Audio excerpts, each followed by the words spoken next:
Gamers, welcome, good morning, good evening, good afternoon, and welcome to henemimi.tv.com online. Hi everyone! I love being online. I love being online too. Welcome everyone, welcome. How you doing? How's it going? Real quick, let me say thank you for the resubs. I'm Tupai, thank you so much for 3 gift subs, thank you. Panis, thank you for 21 months, I really appreciate it. Larry Feyra? I'm sorry if I said your name wrong, thank you for the follow. Grandpa, thank you so much for 9 months. And Victor, thank you for 14 months. Thank you. I hope you guys are all doing good today. Welcome. Okay, I breathe. Hi everyone, I'm with Mint and Giga today, and we're gonna talk about Outie Wilds, and I'm really fucking excited. I'll need you guys to talk so we can test the audio levels. Yeah, hi, good morning. Hi, this is my volume. I'm gonna talk like this. Yeah. You did it. We did it. Is it okay? How did they sound? Gotta look at those meters. Giga is a bit quiet. Okay, I turned Giga up. Oh no. Yeah. There you go. Talk again. I'm talking. I'm gonna talk like this. Is that too loud or too quiet now, Oomfies? That's good? Awesome. I'll probably progressively get louder. Like when I start getting like really excited, we talk about something and I go, "Oh yeah, definitely." Bit loud projecting. So feel free to like turn me down as I keep talking because it always happens to me. Here. Okay, I put you at 95. Let's try that. She's very powerful right now. Listen, audio balancing is a bitch. It's really fucking hard. It is, and the Everyone sliders has their on own OBS opinions. lie to you. They're not. They do. Nearly correct. Going on, talking to me. Yeah. Okay. Well, we'll mix. If you guys can't hear somebody or it's too loud or the audio is weird, she needs to be compressed. I can't compress my friends into squares. It'd be rude. That's fucked up. Why would you? That's actually so messed up. It's twisted and sick. Why would you do that? It's peaked or be peaked. I guess so. Here, I want to play this song. Audio is your passion. Can you guys hear the game? Not the game. the music in the background? Or is that too low too? I'll turn that up too a bit. There we go. Gotta love the soundtrack to this fucking video game. Yeah, I'll have it going the whole time, but if it's too loud, you guys just let me know. Thank you so much for coming to the stream. Hi. Good morning, Oomfie. Good morning. Good afternoon. Welcome. It feels like morning. It's morning. Yeah, I've been I awake woke for a up while, but 30 I was minutes ago. admittedly lying down, just getting work done from my phone, so I I'm understand. sleepy. I woke up at 11, and then I was like, oh, I gotta bust my ass and get some stuff done first. Outer Wilds. I'm good, dude. I got like 7 hours of sleep. That's like way more than I normally get. Yeah. I mean, That's you went to good. bed around like what, 3 probably? 5. You went to bed at 5? Oh, I thought you ended your stream around 2:30. Yeah, and I fell asleep at 5. Oh, understandable then. That makes sense. 7 hours. hella Let's good. go. I went to sleep basically right after I got off your stream. I brushed my teeth and I fell asleep immediately. It was fun. Oomfies, I love this game so much. I love it so much. It's Yeah. important to me now. It's too. weird to say that about a video game sometimes, but damn. It is though. It's such a special kind of game. And oh, chat, just so you know, I know some of you have not played the DLC and you are interested in playing the DLC. So when we start talking about the DLC, I'll give you a big old warning. For now, we'll talk about base game stuff, but we will go into it a little while later. So I just want everyone to know that so they got a big heads up on what's going on and stuff.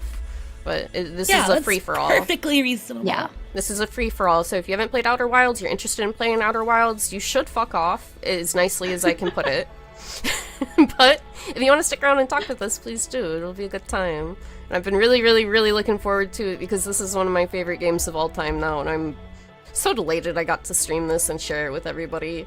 Hell yeah. Dude, I'm so happy you both ended up liking it. Yeah! That made me so fucking happy. I don't think I've recommended this to anyone and they didn't like it. There are a couple friends that have like severe ADHD and it took them a second to like grasp it because when you just are dumped into a place and you need to find information, like their brain is just like, I want to do stuff, you know? But all of them, it like gripped them at a certain point, you know? My favorite thing about the game, and this is what I've been telling people when I'm like trying to pitch it to them now. I think it's a game that really rewards curiosity and being inquisitive, and that's why it's such a special game, because you don't have so many games just hold your hands on what to do. They don't try to engage your natural curiosity really in any regard. Sure, in some designs there are, but with this game, the fact that the whole design, the game design, is focused around you being curious and you looking for things. I love it. I love it. I love it. I love it. That is my favorite aspect of it. Yep. There's just nothing else like it. There really isn't. Like, nothing has gotten close. No, there are some games that I can recommend to you that have like some similarities, but none of them are like this. You know what I mean? One of them like Tunic, because I've heard that a couple of times. Oh, I bought that game not actually. Tunic. I was gonna play that soon. It's What on my list. games were you gonna say? I'm really curious. I was gonna honestly. say Obra Dinn and The Witness. Oh, shit! I I gotta play Obra Dinn. I bought Yeah, Obra I'm Dinn actually on playing it on sale. stream. I've played it before and I'm replaying it, and it's really nice to play fresh, even though like Outer Wilds not playing it fresh wouldn't be the same, because like I'm still gonna remember so much. Yeah, you know But it. Obra Dinn, like there's so many specifics that you need to know to do the gameplay that I played it in 2019 when I first played it. It's been long enough, and now like I do not remember specifics. I just kind of remember stories. So replaying it's been nice, but it is so good. It has a lot of similar elements to the way this game works, but it's still a very different game. So if you like love the like figuring out what happened kind of process, and not in a weird mystery way, just like straight up, just like environmental way, you would love it. I love deductive reasoning. Because it's like a murder mystery game, right? You find people dead Sort on a of. boat. Yeah, Yeah. My You're like version an of the appraiser. soundtrack to switch to the end times theme. Yeah, Fucking yeah. freaks me out. Yeah, I just got it playing in order. You're just gonna like it. And I would also recommend for you guys The Witness, though. That's a totally different kind of game. It's the people that made Myst. And I want it's to play Myst. a heavy puzzle game. Oh, you should play Myst. Myst is really I good. want to. I think I'm You like haven't. puzzle pilled now, especially because of Yeah. this game. I didn't think I'd be good at puzzle games, and then when I started playing them last year, and now to hear it's like, no, these are great actually. I love Wait. thinking, I love solving. The Witness Yeah. is Braid Man. Are you maybe thinking of Abduction? Because that is the Myst guys. No, there were some people who were on the same team. Oh, okay. I had no believe. idea. I could tell me if I'm wrong, chat, but I keep hearing this from everyone. I might have been lied to multiple times, but I'm pretty sure there are some people that were on both. Let me look.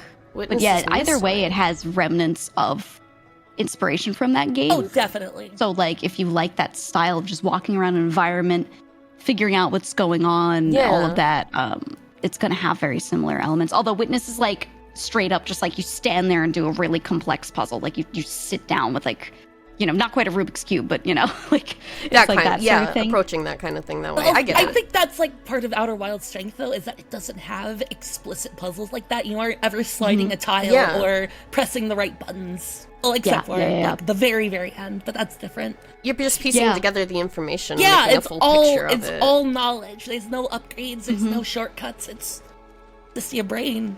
I love that. It's And I love that amazing. it's like you don't have to perform a thing and do a specific tiny puzzle to access something. You just have Yeah. to know it. You yeah, just you show just up. have to know what to do. Yep. I like that. I think that's a wonderful thing Someone about in chat it. does not like Riven, parenthetical, the sequel to Myst. I love that that's just part of the title. I love that so much. No, It says I'm with sequel you to on Myst in the that. title. So yeah, it's literally called Riven, the sequel to Myst. Yeah, it's not it. I'll just say that. It is not, not it. If it. you liked Myst, you will play Riven and you will be so disappointed. Well, that's a I shame. still have like the 8 CDs for Riven like somewhere like in a box. 8 CDs. It was like 7 or 8, like actually for real. It's been a long time since I had a multi-disc game like that. Yeah. Knowledge-based Metroidvania is a very cursed sentence to read, but I understand it. Knowledge-based this. search action. Knowledge-based Understood. search action. There you go. I kept the bit up for a basically year. it. You have. Yeah. You have. You know what's funny? I was thinking about my Outer Wilds playthrough.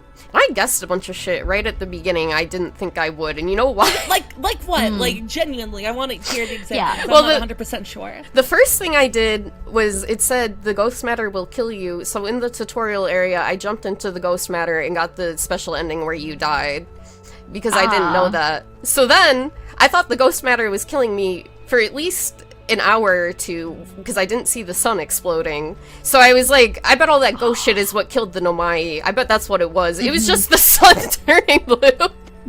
I really like that you got. It was 5 hours. The wrong route. It was 5 hours of me not knowing it was the sun. God. That's impressive, though. Like, legitimately, every time you just did not see. I was just like, oh yeah, it's all ghost shit wiping them out. I don't know how I guessed that early in the game, and I was right. It was the correct solution for the wrong question. Wait, other way around. Geega, did you make any assumptions like that from the beginning? I'm trying to remember because it's been a bit. I think I understood a lot of the like quantum rules and things a bit earlier than I was taught them, because you can kind of use deductive reasoning to figure those out without them explicitly teaching you.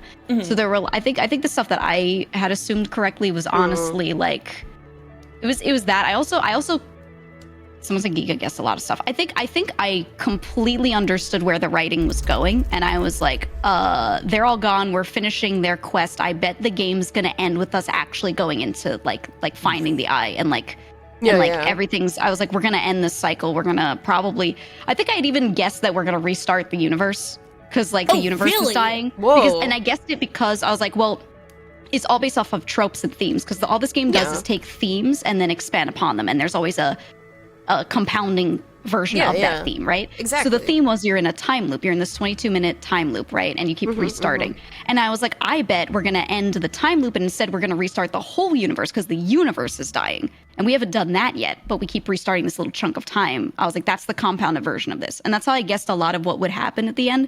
That rocks, just though. compounding exactly what they were already telling us. Yeah.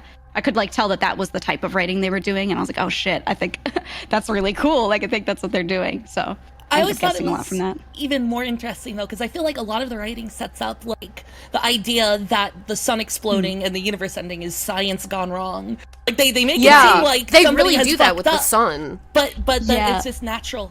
It's just the way it goes, and I feel like that, like, dovetails with the whole mortality thing so fucking well. I love it so much. That's interesting, because someone said in chat, but I noticed the stars blinking out, and that was the thing that I was sort of thinking that, like, oh, maybe this is just natural and supposed to happen, because we read elsewhere that the sun station didn't work. They were like, oh, it didn't work, and we had no proof that it worked, and I was like, huh, okay.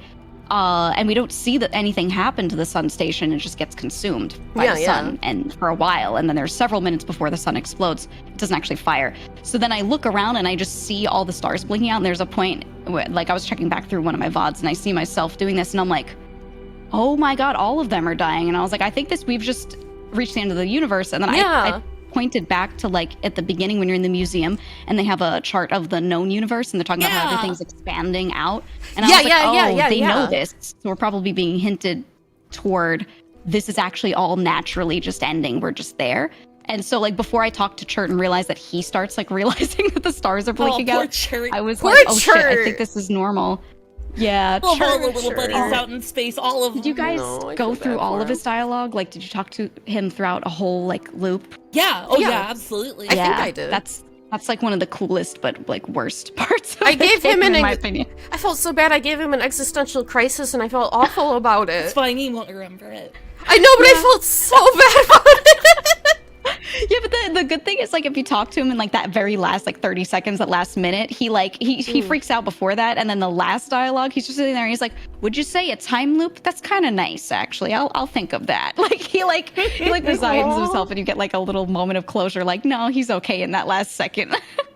He'll be okay. Like, double checking names so I don't say the wrong ones. Who's the fella on oh shit. On the Ember Twin, right? No, it's an Ember Twin. Ember Twin. Yeah, Chert's on Ember Twin because he's got the little observatory up there and he's all excited. He's cute. I like that Oomphy. Yeah, I think it's so funny how his whole thing is, like, he was there to fill out the star charts. They were like, oh yeah, we want an updated star chart. So he's just sitting there watching the stars and filling it out. And that's why he's, like, noticing that the stars are starting to go nova. And it's funny because he starts blaming the star chart. If you ask him about the star chart and, like, what he's doing there while he's starting to freak out, he's like, oh, that's stupid. I had to come here and do the star chart, but no, now finding this out. Like, he's, like, freaking the fuck out because he feels like he's wasting his time doing the star chart, but they're all exploding. It's just really funny dialogue. it's cool that they had their own like equivalent of like the Hubble Deep Field, like hung up Yeah. in the museum. I thought that was cute. I love the museum basically setting up everything in the game for you. It gives you Yeah. almost all the information you need to start making your guesses and making your clues and stuff. It's such a cool way to give you a little bit of information to work off of and want to investigate just in the tutorial area. That shows you a little bit of the world. It really sets you up for what you're going to be looking for and doing, and I love that. I love it so much. It's such a cool way to start your game, in my opinion. I think it's cool because it's like the Nomai are these people that are so well learned, right? And they know everything, and they're making these scientific advancements, and then you're just some little guys who showed up and observed, right? And your observations are in the museum, and you basically know like a little bit of everything you need to know to figure this out easily. And then the word observed also goes into like observing the eye. You literally just have to observe it. And then the Parthians, your whole thing is you're just observing it all, right? And I thought that was cool that it felt like, I don't know, thematically tied for me. Oh, absolutely. It was 100%. I was also mentioned that cute mural on Timber Hearth. The little like I love it. I love they got little eyes. Funny They're just little guys. like axolotls. It's so cute. They're just funny little friends. I love them. Yeah. Like, I don't want to bring up the DLC stuff just yet, but like, Nomai, I feel like are very like well adjusted. They Oh, definitely. understood the situation. They took their being stranded from the rest of their species like in fucking stride. Yeah. Did. Interesting, I think. There wasn't a single person when you check through all the logs and like all the characters and what they were saying. There wasn't a single person that was like freaking the fuck out with being stranded. They were just like, well, let's get back to it. Yeah, like Trick all coding. Yeah, very, very enlightened with a capital E for sure. Yeah. Capital E enlightened. I just do on that.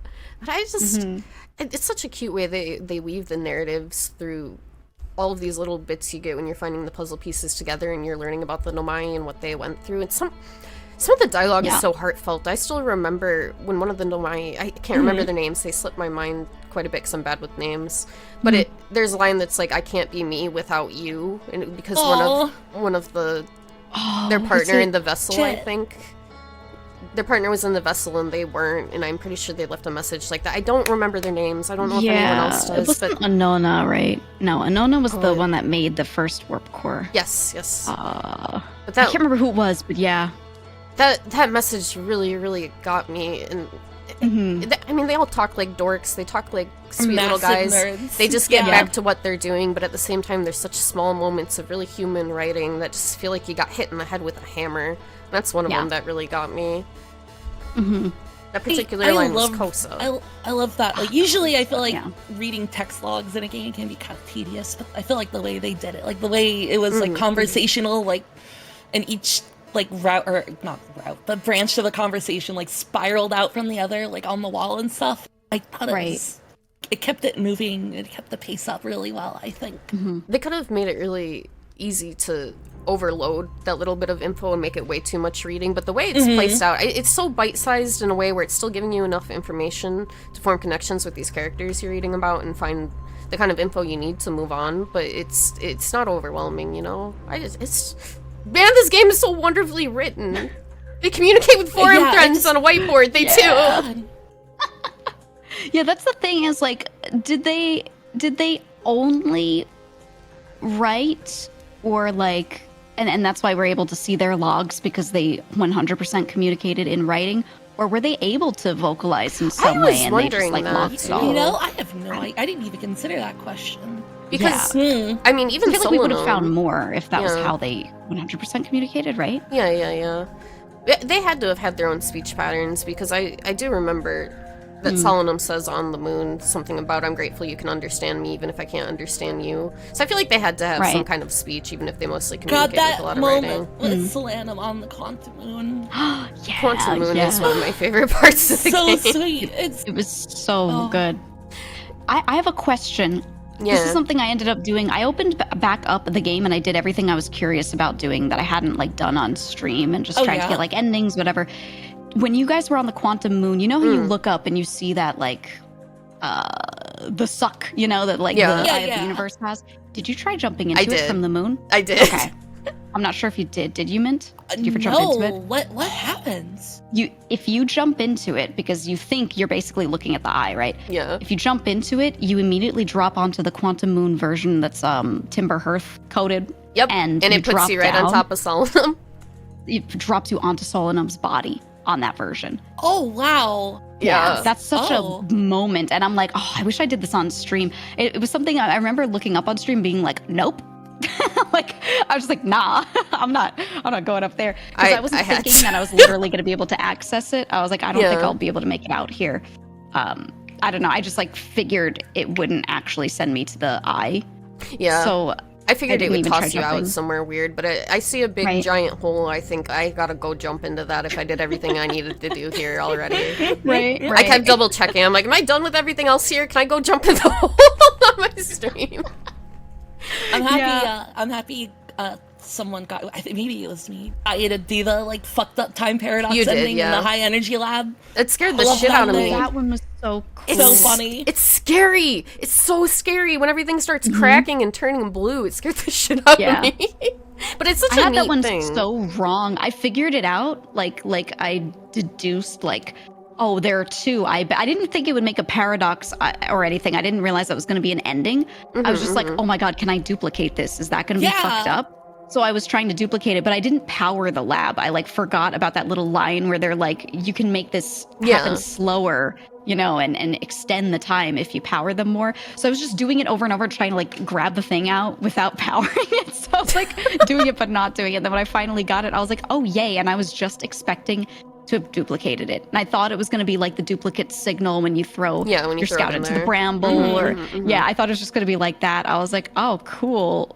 Not realizing that it's real duplication and not like just existing in two spaces. So yeah, I was like, oh. The like goofy kazoo version of the theme too.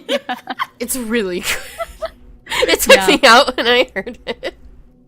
Question, did you guys find the other duplication thing? There's something else similar that you can do. Yeah, you can in Ash Twin, right?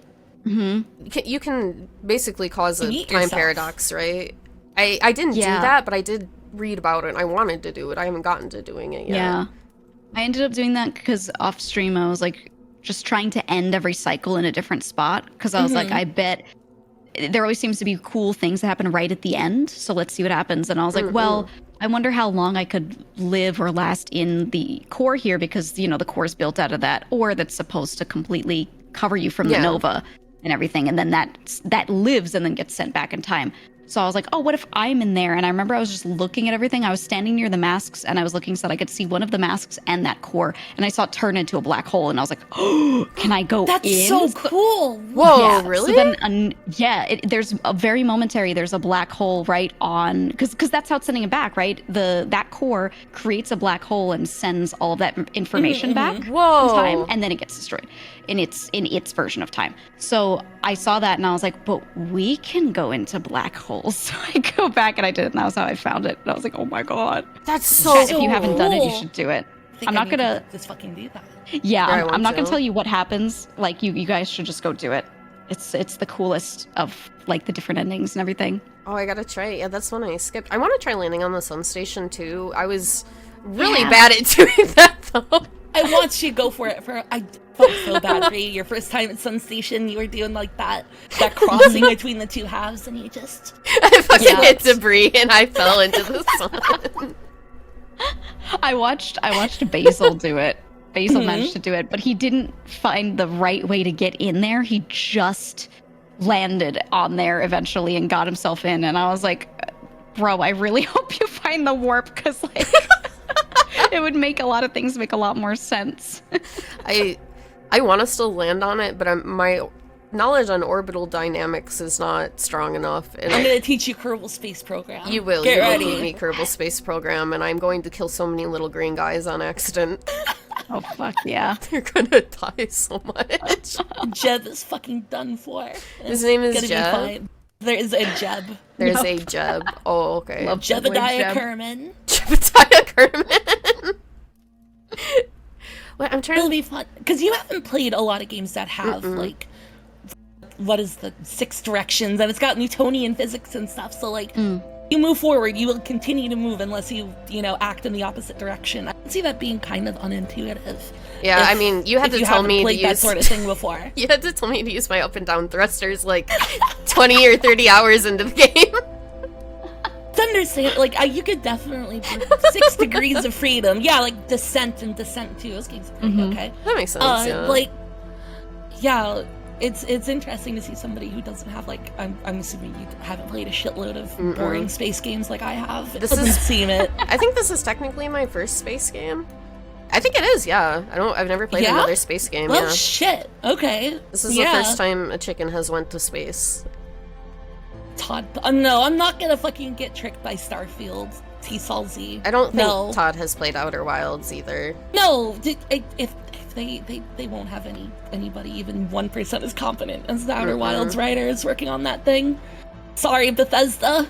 I was so impressed with how small the actual team was for Outer Wilds. Yeah, too. I mean, it started as a student project. It did. You know what's funny? I found out that a good friend of mine, who I've known a really long time, actually played the student build of it in a hotel room in 2015, because their friend was one of the judges on the student game award stuff.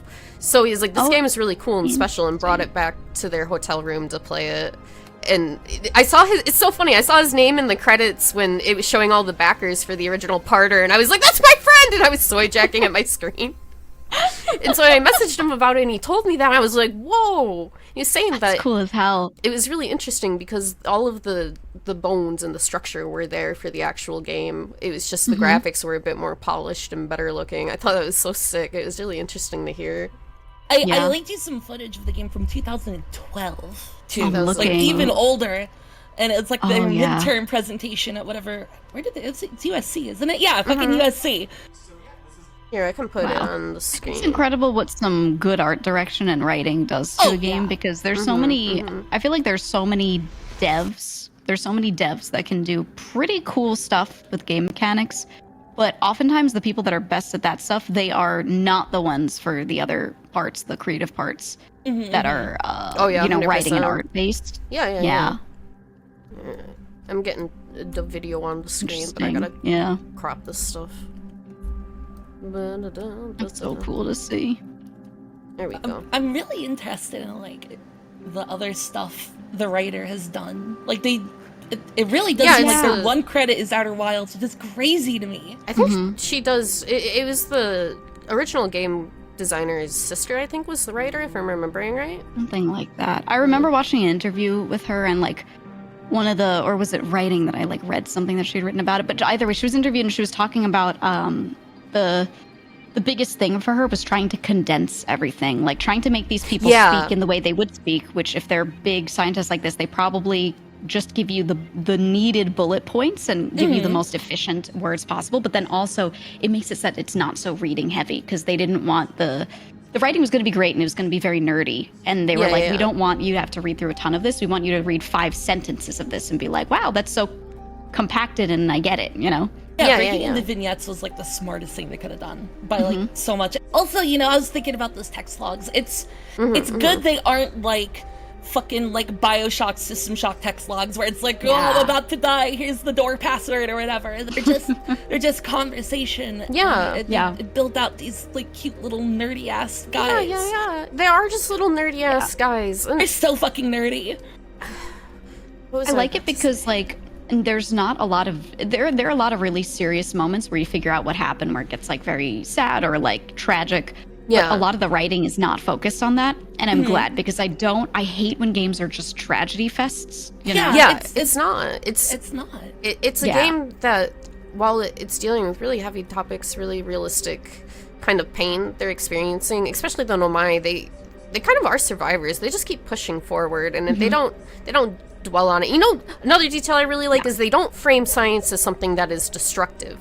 They don't. They don't show it the Nomai were so awful. They destroyed this universe or whatever. They were taking the resources. To not overstrip mine the material for Ash Twin. That's the they thing were that literally gets me. What if these species someday can use this ore? Let's not take all of it. Yeah, and it's so nice. Shit.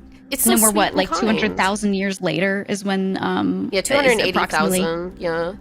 So closer to 300,000 years later is when we're playing this game bugs, and like, yay, we could use some of the ore. And like, one thing that's interesting is I don't know if you remember, but there's like a ship crashed on the Addle Rock that is all metal.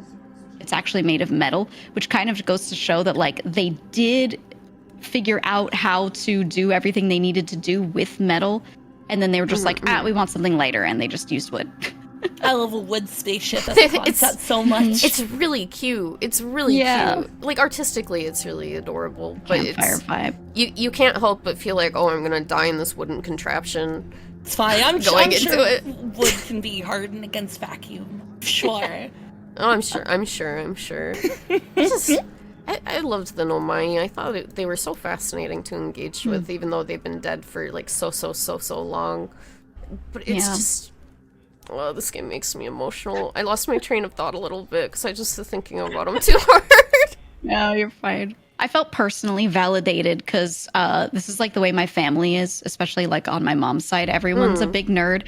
Everyone's like a scientist or a doctor or a teacher or something. Like everyone's very much so like the pursuit of knowledge. Woo! And they're like just big, huge nerds. And like, so we all talk to each other about things like this. We love to like read a little monthly published medical journal and talk about what was found in psychology this month and, you know, that kind of stuff. And it's like not weird nerd shit. It's just an area of interest to me, you know? Yeah. So like seeing these characters written this way and it's a good thing, I'm like, thank you. Like, that's just how they operate because that's what they're interested in, you know? Yeah. This is my validation game. Also, I was thinking, you ended up at the vessel nearly immediately, right? Like, it was like in your first stream within like 3 hours. You had brute forced your way through Dark Bramble right to the vessel. I didn't know it was there. Insane. And went. I saw fish. I was afraid of fish. I realized the fish were the lights. I went somewhere that didn't have the lights, but had an opening. I'm like, oh shit, I can go in here. And then I found the vessel at the beginning of the game. But what was weirder, apparently, is that I memorized it visually, because I didn't realize until towards the end of the game I was supposed to be using the signal scope to navigate Dark Bramble. I just figured out, you get to the row of the eggs, you look up, and there's a tree branch, there's a bramble branch, and you just go to that, and then it's right behind it, and that's how I got there every time. I didn't use the signal scope at all. That's how I know it now. Incredible way to brute force it. I just memorized it. It took me quite a while to get how to find the vessel because I had apparently encountered a bug, and I could not get distress beacon signal 3 to be on my signal scope, so I couldn't actually use that. So I totally like understood how I was supposed to find it, but for whatever reason, and some viewer was like, hey, I don't want a back seat, and they even messaged the mods, so the mod could pass along, but they're like, I fully believe she actually encountered this one bug where like sometimes you can't get that distress beacon like on your signal scopes, you can't even find it in there. And they were like, you just have to close and reopen the game. So the next stream I was able to do it, and I was like, oh, thank God someone told me, because otherwise I would have like, just a bug. Yeah. So I was like, interesting. But yeah, I was never able to find that for like that whole stream where I was like trying to do the bramble.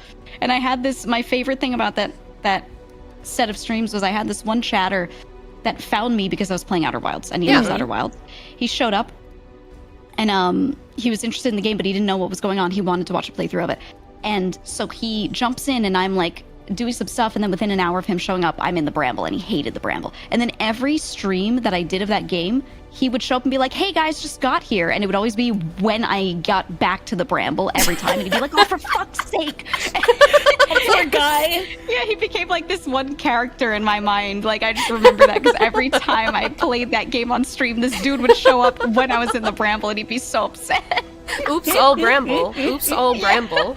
I felt so bad. I was like, oh, I'm sorry, guy. I'm sorry. It's so interesting to me. I never tried to go into the bramble without my ship. Maybe once I think I tried it, but I've seen, watching other people, I see them get out of their ship to go into Dark Bramble. Whoa, what? Yeah! I watched Basil do it. I saw Bodega do it, I think, for a little bit, too. Every planet you get on the planet, right? So I landed on, like, the vines near the middle, and I got out, and I was like, is this the planet? Yeah. I would be... Yeah, because you're just going to run out of oxygen and fuel if you go in there without your ship and you're trying to navigate around, but it's it's very funny to see people do it. Yeah, getting it twisted in the bramble. Oh, yeah. I thought the bramble was such an... Go in the bramble. Move around. 100 emoji. You will rebuild your fucking life. I thought I don't know if I got enough explanation for how the Brambles like space-time works, but I thought it was so cool. Did they really go much into how the Bramble seems to be invasive? Oh, the invasive part, I think so. I mean, you got the like frozen chunk on the giant, right? and Giant's Deep also. Like, Yeah. the island with the frozen octopus.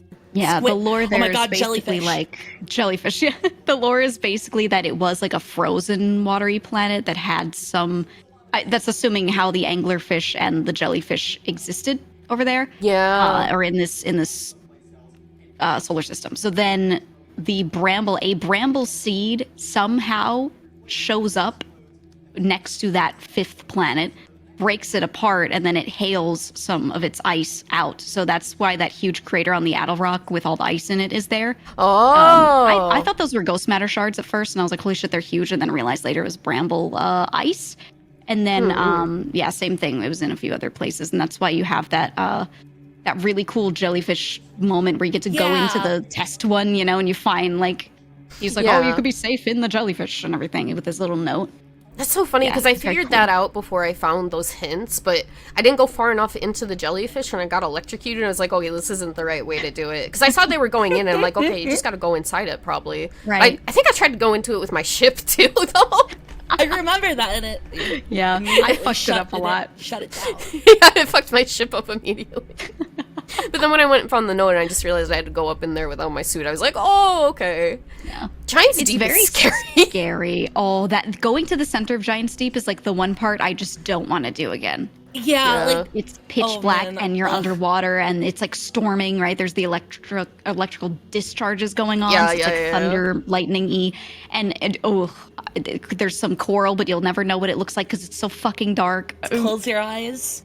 Yeah. I hated that I would get launched into the sky by the cyclones. It scared me every single time. Shit, though. It's so cool. I liked cool. the surface. I thought the surface of the planet was still kind of nice. The cyclones were cool. It was just, it was the center of Giant's Deep. I was like, all right, I'm not going back there ever. Oh, that's a good question. Was the game taking place in a kind of miniature galaxy ever addressing? No, I'm kind of happy they didn't.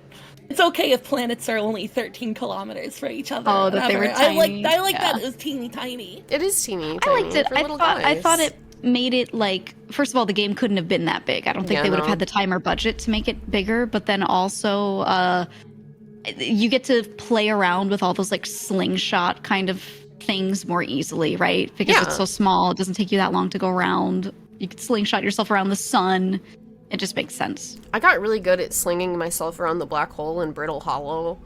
Yeah. So much fun. On accident. I kept trying And to the way it like warps your UI too, like all the like bending. Yes! Fucked up. God, it's cool. Like all your vision is going. I watched an astrophysicist play Outer Wilds on YouTube, which was it was very fascinating to hear his input on how he felt about the game and what it was doing. And he said, this is the best I've ever seen black holes rendered in a video game or really in most media, the way it's refracting everything. And I was like, that's so cool. It was so cool. Yeah.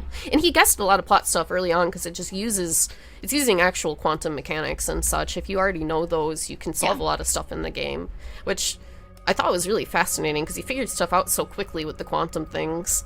There's a principle all of the quantum stuff in this game is related to, and I can't remember what the fuck it's called. Hold on. I think it's the anthropic principle. I think like the way they like put an emphasis on conscious observation, causing things to happen. I think it's called the anthropic principle. I can definitely see an astrophysicist being like, yeah, definitely. Oh, look at this is literally how it currently works. Yeah, is like everything exists in all states, and then when observed, that is the state it exists in. But is it the state that it exists in, or is it just the state that you are observing? Right, because that is you and that thing are lined up at that moment, and that's like the interesting part of it that they played around with in this game. I loved the quantum puzzles. I thought those were so much fun. Crazy cool. The fucking wandering rock on Ember Twin. Oh yeah, I think that one. The thing it's teaching you, when I watch people's playthroughs, I think a lot of people miss what that's teaching you, because what it's teaching you is that you can move around with the quantum moon. Yeah, right? you get entangled with it. Right, the entanglement. And I think a lot of people keep not making that. They get so focused on how to get to the 6th location, and they're like thinking about the observation, and they're not thinking about the fact that you're just simply entangled with it. And it's like a weird thing where I feel like that's the one spot in the writing where I'm like, I don't know. I think like they could have written that slightly differently to tie it in with the moon better. A lot of people just like don't remember that rule. Yeah, that's fair. It was interesting when I was watching some other people do the quantum rock on Ember Twin.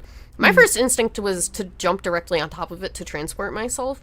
But I see people put their scouts on it to just try and track where the scout goes. Like they don't make that jump. That's really cute though. It is. I like They're always caution. like hesitant. Yeah, there's a lot of caution. I guess maybe that's why I threw myself into stuff so much. I was just like, yeah, fuck it, we ball. They're effectively immortal. Do whatever. Yeah.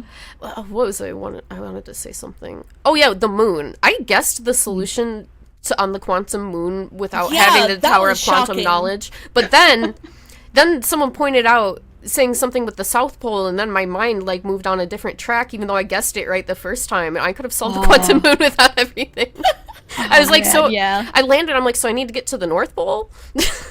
And I was trying to figure that out because I wouldn't look at the mini map. I forgot about my mini map, and I thought that was me too. I just like wasn't thinking of the mini map, and I remembered the thing where they're like, "You always start in the South Pole," and I was like, "Okay," and I just did not figure to go to the North Pole. I remember walking to it somewhere and seeing it blocked off, and I was like, "Oh, well, there's nothing there. I guess that's why you can only enter from the South Pole." Okay, and I just like did that. I just like did not get that for a minute. See, I kept thinking that when I went in the tower and I was turning the light on and off and moving around the different planets, I think I assumed it was moving me around the planet at the same time, but it wasn't. So I had to go to that damn tower on Brittle Hollow. That gave me so much trouble because every time I went through the black hole, I wouldn't look behind me and I would go to the white hole station immediately. So I missed the tower there like 50 times. It's cool though. Like it is. I feel like it is easy to miss on purpose though. Like, oh, definitely. The tower that's floating out in space. I kept trying to figure out how to get up it myself. Like there had to be some way to slingshot and get into I was trying it. to slingshot myself into it. I was trying to like black hole jump to it, and I knew that it was gonna fall through. And I was like, well, I bet it's reachable this way. But I still spent like multiple loops trying to just throw myself into it because I just was like, this must be possible. Yeah, I kept meditating before it was about to go through. It's also really funny how few people use the scout to look at the stability of the chunks of Brittle Hollow. Like that's a cool detail. I think they I don't like the tutorialize stability. that to you at all, though. Yeah, it works on the dam. Oh well, I should stop. But yeah, it works in another spot too. Yeah, we can. I figured maybe like hour and a half into the stream we can start talking about the DLC. If that's fine with you guys. So probably in like, I don't know, 30 minutes we can start talking about the DLC and give everyone a big warning. What's this number about? Exactly. The Quantum Moon is, I think, my favorite part of the game because solving it and getting onto it was just such a cool experience. Just learning all the rules and then navigating the tower to it was so cool. It was so clever. I think that's how I feel about it. It's such a clever thing to do. And once you realize, taking pictures or how you get on it, you're observing it, you get to it, you know how to move it around, and you're just screwing with the mechanics of the game. It's so cool. It's so cool. Not as articulate, but it's nice. It feels like they're definitely pointing you to it as like a culmination of the game in some way, right? Because then you meet Solanum and everything clicks where you're like, yes. Oh, okay. Like you just fully understand it. Yeah. It just really, man, I got really emotional talking to her, and the ending especially when she says, "I'm glad you remembered me." That's when I started sobbing really bad. Oh my god, it got me so bad. Yeah, I'm not gonna lie. When I first went into the game, I like talked a lot about how apprehensive I was about some parts of it because everyone was like, "You're gonna cry at the end," and I hate when people tell me that because my reaction to profound things is never to cry. I just physically don't have that reaction. Doesn't mean I'm not feeling any of those feelings, but like I just don't physically cry. And I just felt like people kept saying it that it like I was getting mad. I was getting mad, and I was like, okay, I mean this in the nicest way. I was like, is this game like gay? What do you mean? You know what I mean? Is this game like 2007 gay? I was just so like, what are they trying to get me to do? I was mad about it. And then I got to the end and I was like, oh, I understand. But I thought the ending of the game, I was like, guys, if you make me play this game and it's good, but then the ending is us sitting around a campfire and just crying, I'm going to be so mad. I'm going to be so mad. And then no, there was other stuff going on too. And I was like, okay, I like this. But I just remember, like, I had, like, this small amount of animosity that I was holding on to, and I was looking for a reason to let it go. I was like, I hope this game is written in a way where I don't get mad at it, because everyone's like, you're gonna cry at the end of the friendship. And I was like, oh, no. I hate when people tell me, like, they give you over expectations for something, and I think with Outer Wilds, that kind of ending, I was scared starting it. I'm like, well, man, everybody says they love this game so much, it really touched them, it made them cry. And so I was really afraid I was going to have that kind of experience, like, oh, what if it doesn't hit with me? What if it doesn't make me emotional? Right. And I had those expectations in my head. It did do all of those things, but I'm being really careful when I'm telling people about it and pitching it to them, because I hate the idea that I might create an expectation or turn them off from it by saying, oh, you're gonna sob when you play this. But God, I cried for like a day straight afterwards. It was so good. I feel like very few games like deal with that theme in that mature of a way. You know what I mean? Yeah. It's such a kind They really write sat it down and directly. thought about it.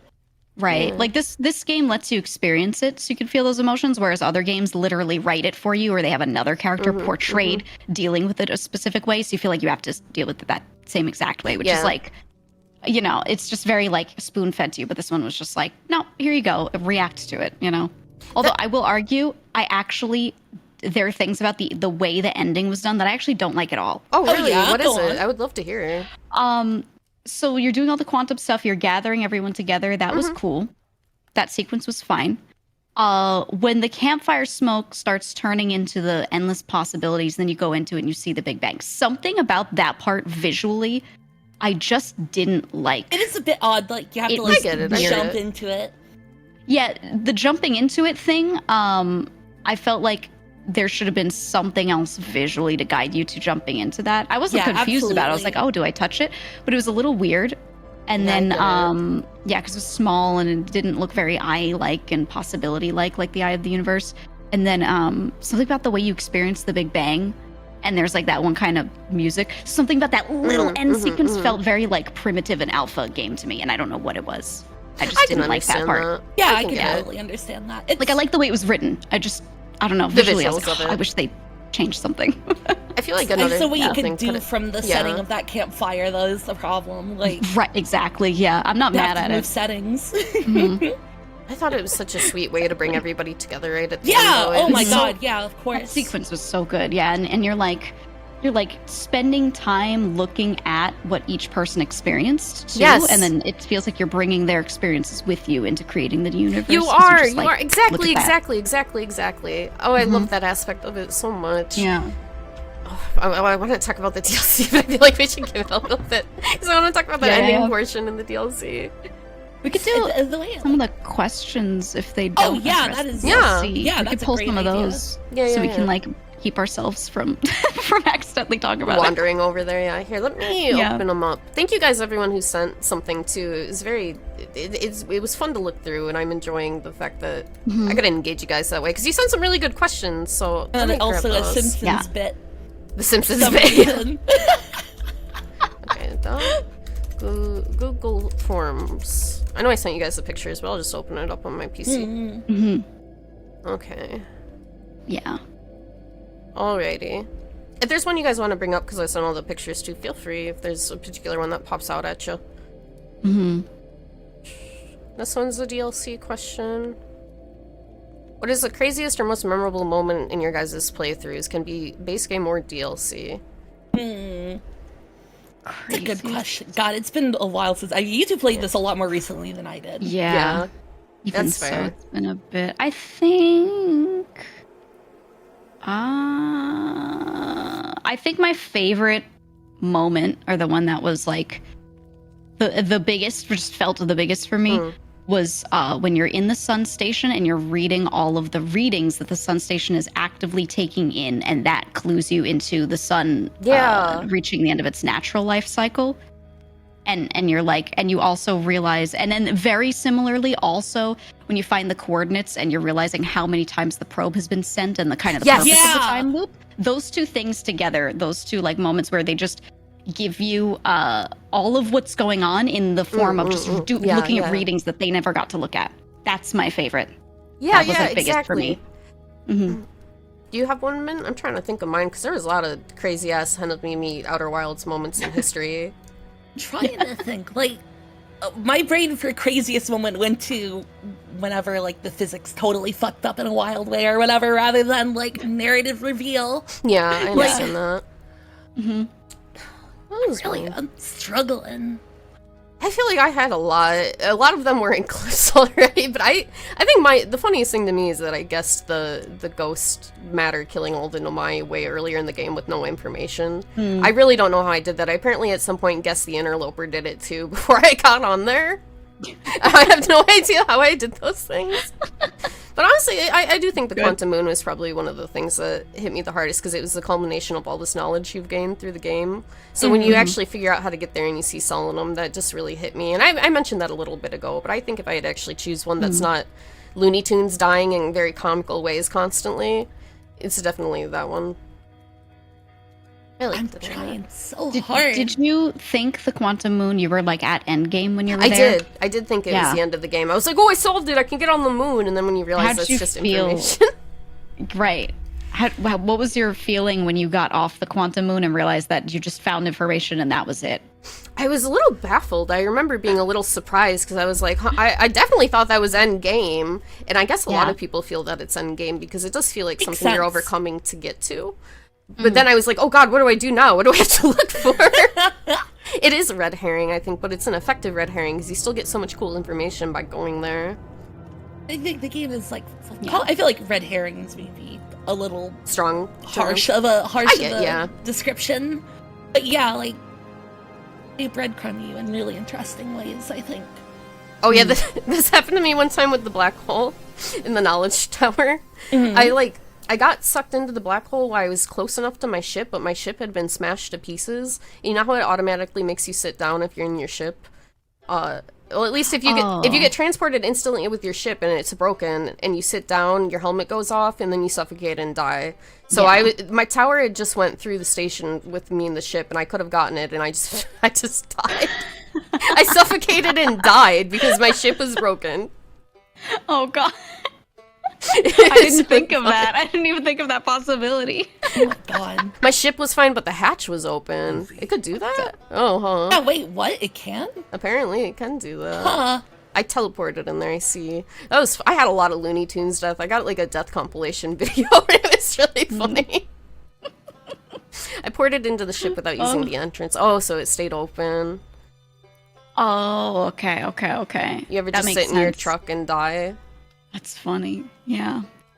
Just pass away in your... Yeah, I just clicked that clip. Holy shit.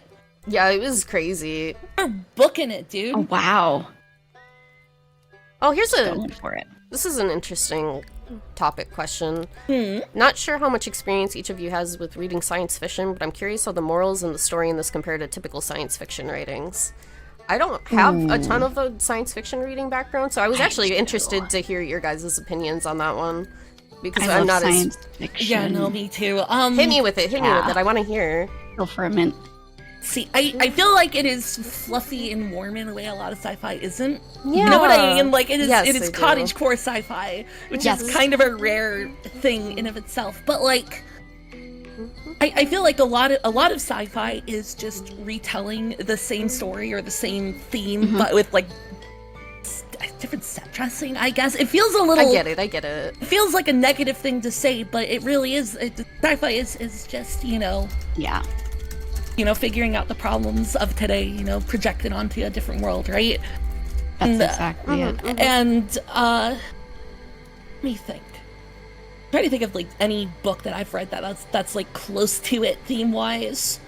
Oh, here, I'll put the questions we're talking about on screen. Have you read, the Mars series about terraforming red, blue, green? Yeah, tell me about Kim it. Stanley Robinson. I fucking love that guy. I was there. It's not that similar, but there's some similarities, at least in that series, where it's like people positively trying to change things, trying to do better, and just it's very dense because it's just all sciencey, kind of the way the writing in Outer Wilds is. But you feel very interested in how they're going to do it and how it's going to play out. Yeah, right? the books attempt to be a social history, which is rare when it comes to sci-fi, I think. Like, is the focus on the people and what they're feeling, what they're thinking, rather than just, like, broad historical strokes. Yeah.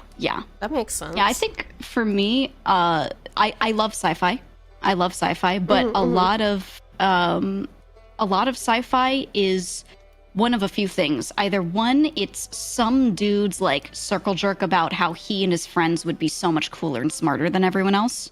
Yes. And it's like space cowboys and we're so cool and smart. Or in a similar vein, there's some character that's not as smart as all of the scientists making all the space shit happen in that sci-fi novel, but he still is the savior.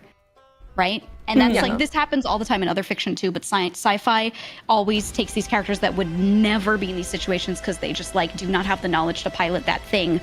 They do not know how terraforming works. And they're like, actually, he terraformed it though. You know, it's like, there's a lot of that in sci-fi. And thankfully, I find that this game keeps you like right where you're supposed to be. You know what I mean? You're discovering a lot of crazy shit, but it's just because you have a translator and you can put stuff together, right? Just a funny little guy. Just a funny little guy. It's way more which relatable. is more interesting than being like a capital H hero, you know? Yes, and I like that because that and then a lot of sci-fi is about like our horrible horror and space things trying to eat and kill you, whereas this game the thing is that like the anglerfish, for example, they're trying to eat you because you're food. And that's it's just nature. It's just nature. Right. Yeah, so it's like horrifying, but that's it. And then there's a bit of horror, but like it's more tragedy. And then a lot of standard sci-fi is like there is an alien race hell-bent on eating you personally, hates humans, gonna kill you. You know, and it's very like direct. And I'm like, that could be good too, but like, you know, why can't it just be like things eating each other because they're eating each other because they're food? Like, you know what I mean? Just I feel like the game traffics a lot in. It's like it's sad that this is happening. This is the way nature is. The world ending, like the universe ending, obviously, and then it's the Dark Bramble stuff. You would think it's like. I feel like a lot of the early Dark Bramble stuff, it feels like you might figure out, oh, it's evil, it's a malevolent force or whatever, but it's just another force of nature. It's just like getting mad at like a hurricane or something. It's just something that happens. Right. And And I that's always like a thought that was big interesting. theme, right? It's like it's just happening and you have to accept it. There's exactly, there's no defiance. Anything you do in this game that's trying to defy nature literally just does nothing. Right. Yeah, especially I think one of my favorite moments where you realize something's a little different is exactly when you learn that their project with the sun station was a failure, because you really think that the Maya are somehow responsible for causing the sun to supernova and such, but then when you realize no, that didn't happen. It's just been a really long time and our sun has naturally moved to the end of its life cycle, and the only reason, all of the programs start is because it's sensing all that energy from the sun and it's starting the process of the time loop and stuff. It's just it's so cool. It's so cool. Yeah. It's like top Outer Wilds moments.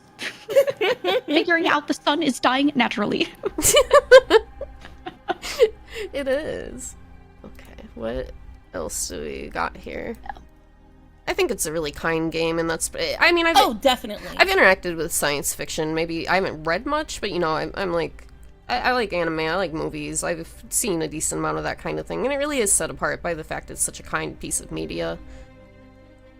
It's gentle in a way a lot of narratives aren't. You don't get that. You don't get that in basically anything. I feel like we kind of talked about this a little bit, but this question is, what conclusions or morals do you draw from the story of Outer Wilds? But it's okay if things end. It's normal if things end. It's okay and normal, and trying to fight back against it kind of fucks you up. Yeah. I guess that's also part of the DLC also. Yeah, the inevitability of everything. Right. It's fine. I like the everything is cyclical kind of theme. Yeah. I like that, just everything, even everything down to like, not only are we gonna do cyclical themes for story in every possible way we can, but also like everything is literally round and spherical. Yeah, everything. It was interesting with the documentary. Yeah, when they were talking about the way they designed the game, everything is a sphere, and that was a challenge with the game design. I remember they mentioned that, and you're technically the center of the game's universe, and everything is a sphere around you. I thought it revolves around you, and then when you get to the end, the place is made in every way around your memory. Yeah, exactly. Yeah. Just everything is so well considered, like top to bottom. It is. Everybody working on that game, like, damn. they cared about it. They love games as a genre, and that's how I feel when I played this game. They love what you can do with a video game, and they use the medium of video games to tell a really beautiful story. Absolutely. There are so few video games that actually structure their narrative in a way that takes advantage of video games as a medium. And Exactly. Outer Wilds is definitely one of them. You couldn't really do that story in that way, like in a movie or a book. And that's really cool on its own, I think. A ton of our questions are DLC questions.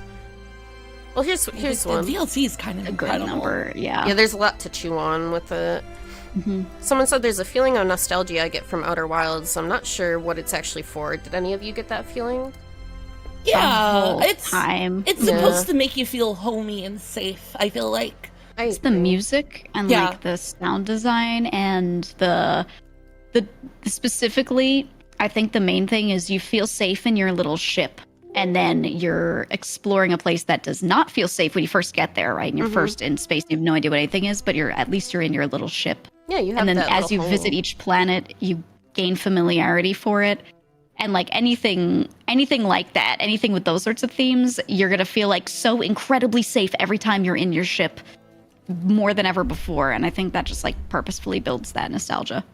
Yeah, for me, it's like I grew up camping a lot with my family, and I lived by the woods and stuff. So even just the initial setting with the campfire and the marshmallows, it just elicited such a warm and strong comfort in me to start out this game, and it kind of carried over into everything. It is homey. It is. You always end up back home in every loop, and even. How do I want to word this? I feel so inarticulate today. Maybe it's because you're both so well spoken about everything, and I'm just like, yeah, that's cool, yay. Because I'm trying to form my thoughts and my brain. I feel brain dead right now. You're fine, don't worry. But it's just legitimately, it's so comfortable. I think the kindness is why it makes it feel so nostalgic for me. It's really what it is. It's a kind and curious game, and that's why I like it so much. It really did hit that nostalgia button for me too in a different way. I was gonna almost call it false nostalgia, but I don't think that's particularly fair to Outer Wilds, because usually that implies like maliciousness.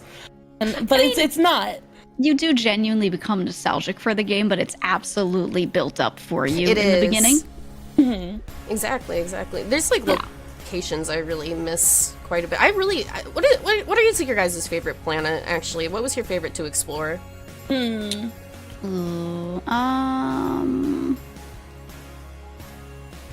That's a good question. I think, do the Ember Twin planets have different names? I always forget. Ember and Ash Twin. Yeah. Right.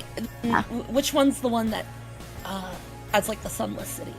That's Ember. That's Ember. Yeah. That's Ember Twin. I think I like the Ember Twin. Even if being stuck in a cave while it fills with sand, scary. The death sound is one of the worst The sounds crunching. ever recorded. Yeah. Oh, yeah.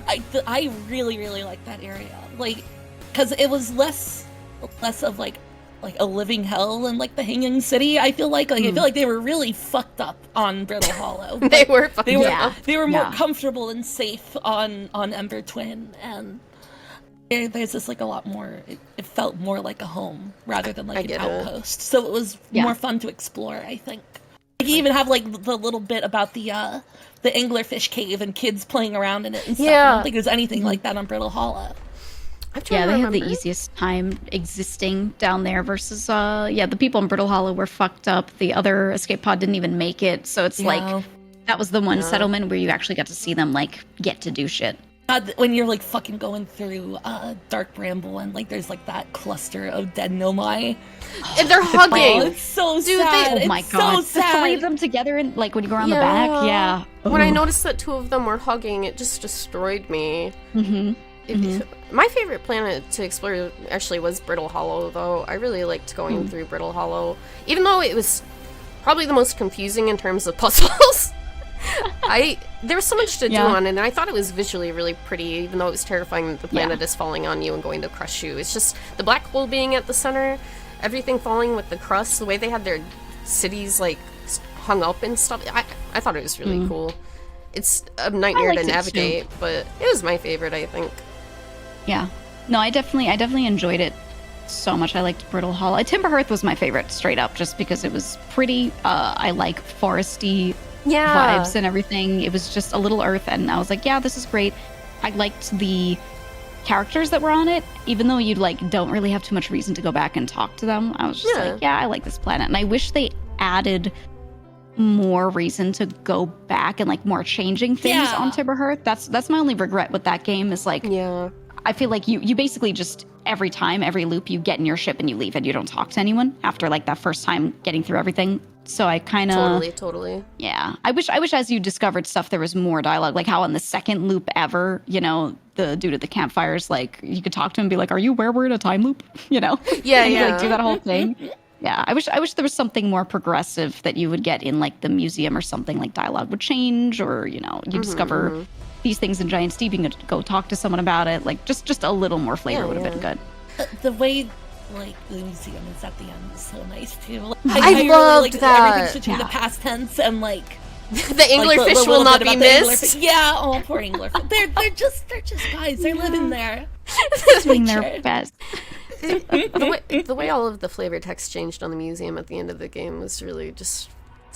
I don't know if I've ever felt so impacted by an ending of a game in this way.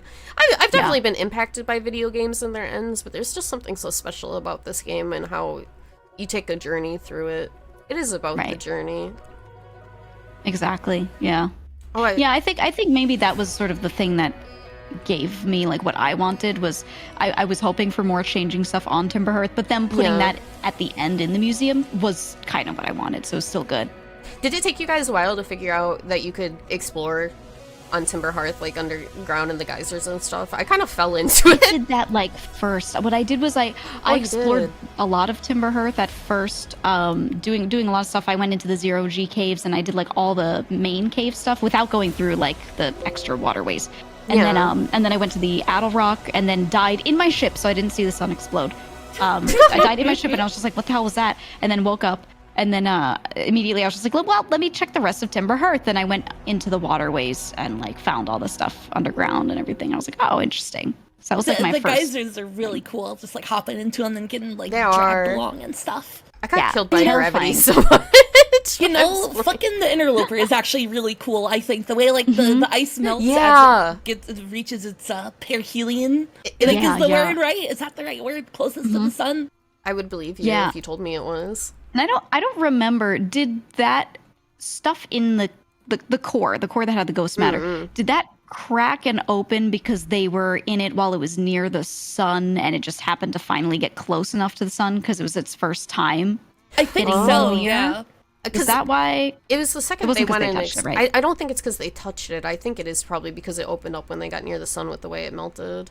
Yeah, because I think the writing, they were like, oh, when they were it's like it was under high pressure.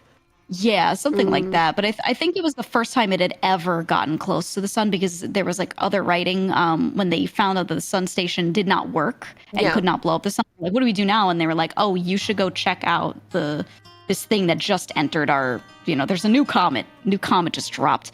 And so it was the first time, but I wasn't sure. But I guess it was because it was the first time it got near the sun. And like Poke was one of the ones who was very upset about the sun station not working. And then they went to the Interloper and they were one of the ones that like, I think they were the one that was crawling out. Like, Kai was like, oh, run away. And they were like, okay. And you find their body like literally like 10 feet away or something. They have to warn everybody is what I think that message said. Right. And then it's just like dead right there. Couldn't even get the opportunity to tell everyone. They really were stoked for that comment. Like at the very least, they're like, a new scientific endeavor. Hooray. Haha, yay. And so on. Yeah. And then something to focus on. And everyone died. They yayed their last time. Yay. I mean, it's cool that at least someone got to see it, because even if they hadn't gone in there, it would have exploded anyway if it was like from the sun, right? Yeah, they wouldn't have known. And they at least left that information for others. But, I did think it was interesting that Omayan got wiped out, but then our Umfi race seemed to live through it. Yeah, I think it was because... You lived in the caves. I think they implied they were like... Oh, because they were in the caves. It wasn't just that, it was water specifically. Anything... Like, because there is no ghost matter underwater. It doesn't pass through water, and you were living in the rivers at the time because they found you like underground and in the waterways, and there are rivers on the surface as well, right? And then the only other things living are those jellyfish and the anglerfish. So it is all the water. Yeah, I didn't click that together entirely. Neat. Yeah. Yeah, that was a bit that I kind of figured out, but it wasn't expressly like written anywhere. But I was like, oh, Yeah, that's it's the cool. detail Like only clues. aquatic Yeah, stuff. yeah. Hmm. That makes some more sense. Yeah. I like this question that we got to, or it's more just talking about it. They normally dislike games with time limits, but this game really changed that up. The way the knowledge you gain as a player as a whole experience was so good to me. Even if I messed up, I always felt one step closer to something, and it always felt good. And I'm the same way. If I knew this game had time loops, I think I would have been a lot less interested in it. I didn't know anything. When I booted this up, I didn't look at anything about it. I didn't know what the game even looked like. Mint told me to buy it. Don't look anything up. I just purchased it on Steam. I didn't read a summary. I just opened the damn game. So I didn't know anything at all. I'm surprised you managed to not learn that there's a time loop like before actually playing it. That's really surprising. I had no idea. I didn't either. I think if you give people the right instructions and you make sure the mod team knows too, like to delete anything, then like it's good.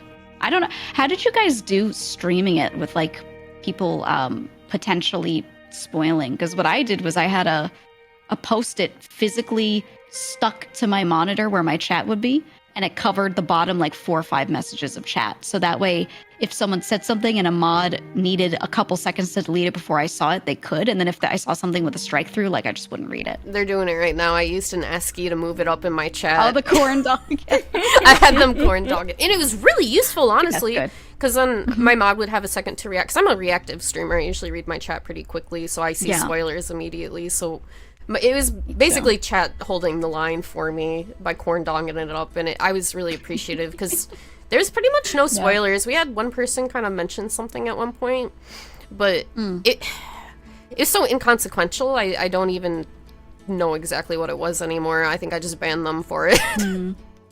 I did have one thing spoiled to me that I was really mad about. Oh no! They didn't directly spoil it, but was like, I was trying to figure out how to get under the water, get through the current on Giant Steep, and I couldn't. And because I had not gone. I think one of the very last things I had actually done was go to the Southern Observatory. It took me forever to ever find that you could even go there. That's fucking hard. That area is frustrating to get into. Like, I get it. And it was cool. I loved it. I loved walking on the underside. Like everything was neat. I just like hadn't found the spot where that starts. So I was like, I didn't realize that was how to get there. But I was figuring it was a warp. But so I hadn't gone there yet. And at the end of a stream, when I was like on Giant Steep, I was on a stream and I was talking about it. I was like, yeah, I guess we'll figure it out. We'll figure out the mystery of this place another time. Someone was like, they just said, just really look at the cyclones. Oh, and I man. was like, I figured it had something to do with them because that's like literally the only feature of the planet. Like, obviously, it's got to be something like that, right? And then so the next stream, I was just looking. We started and went to Giant Steep, and I was looking at them, and I saw one turned the other way, and I was like, oh, and I just went into it, and it did it, and I was like, okay. Yeah, I had some leading questions. I noticed that the tornado. Rotating in the opposite direction. I think I noticed that through like the fucking little observation disc thing. Yeah, you could actually see it if you don't even go into the Southern Observatory. So I kind of had seen it because you can look at the two models that they set up, and you don't really know what it means because you can't read anything in there, but you can see it from afar because of the projection stone. Yeah, that's it. Projection stone. Oh yeah, someone mentioned what it was that got spoiled. It was someone mentioning the cacti were quantum when I was trying to figure out where to go to the high energy lab, and I got lost in the cave. Oh. So I remember I was kind of mad about that. I was figuring it out on my own, so I would have gotten there anyway, but right. You know, that little it's like come on, it's fun to watch the streamer figure it out, you know? Yeah, I hate when they say stuff. I prefer when everyone's like just all in on it and they're just like smiling. Yeah, they just do the little emoji. It makes me happy. I loved seeing that every time so fucking cute. Every single time I asked a question that they didn't want to answer when I was talking out loud, they just all start doing it. Yeah. I think the thing that bothered me the most in hindsight, it didn't actually ruin the experience for me, but like the first time the music starts playing at the end of the loop, so many people were saluting. They were doing little 07 salute. And I was like, I didn't know why. And there were a few people that were like, come on, guys. And them saying, come on, guys. It tipped you off. Tipped me off to they're saluting because something is happening for real. Yeah. And like, I hate that. So when some people like react a certain way, sometimes that's actually what makes it click. And I was like, it's no one's fault. But yeah. I was like, man, I wish I had not experience that at all. I wish they just didn't even mention the music, you know? And then after it happens and I ask, then they could be like, ha ha, hee hee, you know? Yeah. So. I'm really actually grateful how nice people were about spoilers in my streams. Like, everyone in chat was so engaged with making sure I didn't see that kind of thing, that the really rare instances it happened, I just had such a great experience streaming it. It was kind of amazing. It seems like the people who I feel weird saying Outer Wilds community because it's a single player video game, but like the people who really like it like seem to be pretty okay at not fucking it up for other people. Yeah, like that does seem to be the case on the whole. I think it's considered like the biggest dick move for real, and no one who loves Outer Wilds is trying to be a dick. That's what I'm finding. I won't even play the soundtrack like on my drawing streams I've done recently because I don't want one of the tracks to get spoiled for somebody, because my favorite track is The Final Voyage. I love it. The first time I heard this, I got such intense chills because that's when you grab the where warp like it core. has the synth, right? Yeah, okay. Yeah. I I love that.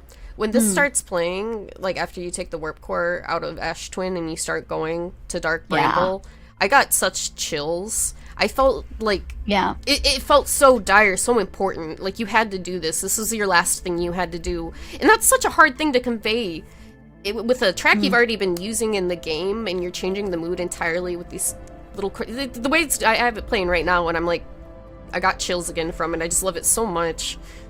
Yeah. And I want people to hear that in the game for the first time, so I can't play it on stream besides today. Has the guy who did the soundtrack like talked about it at all? Yes. Is he in that? He is right at the end. He's right at the end of that. He has a lot to say on it. Someone mentioned him in these Google responses that I had. Or was it?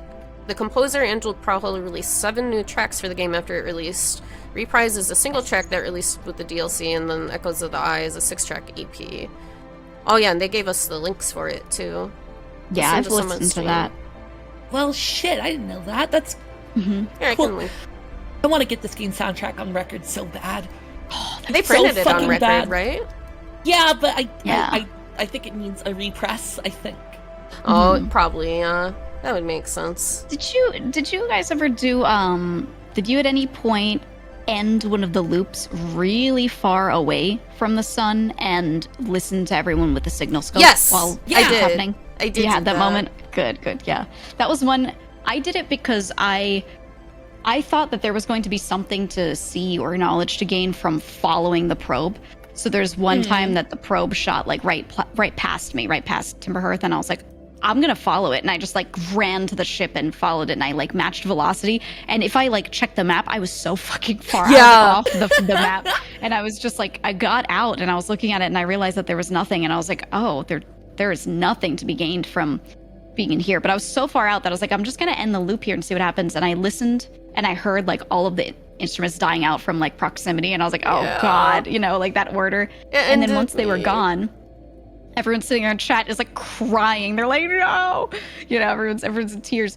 And then I got that ending where it's like you're far enough out. Yeah, that you just nothing drift. happens. Yeah, I ended up doing the same thing again and like grabbed the core, but kept the core with me and just drifted out. Like, what happened? I wanted to try that. It's morbid because normally you just drift out, and then that was the first time I realized that the mask would just take you. The loop would start again, even if you didn't die to the sun. And I was like, oh, I don't have to die. This is a thing that just happened. Brings you back. Right. And that was like what the first time I realized that. So that was cool. And then another time I grabbed the core, got in the ship, and did kind of the same thing. I just like flew as far out as I could. And that ending is so morbid. It's basically like you're far enough out from the sun to not die. So everything just goes dark.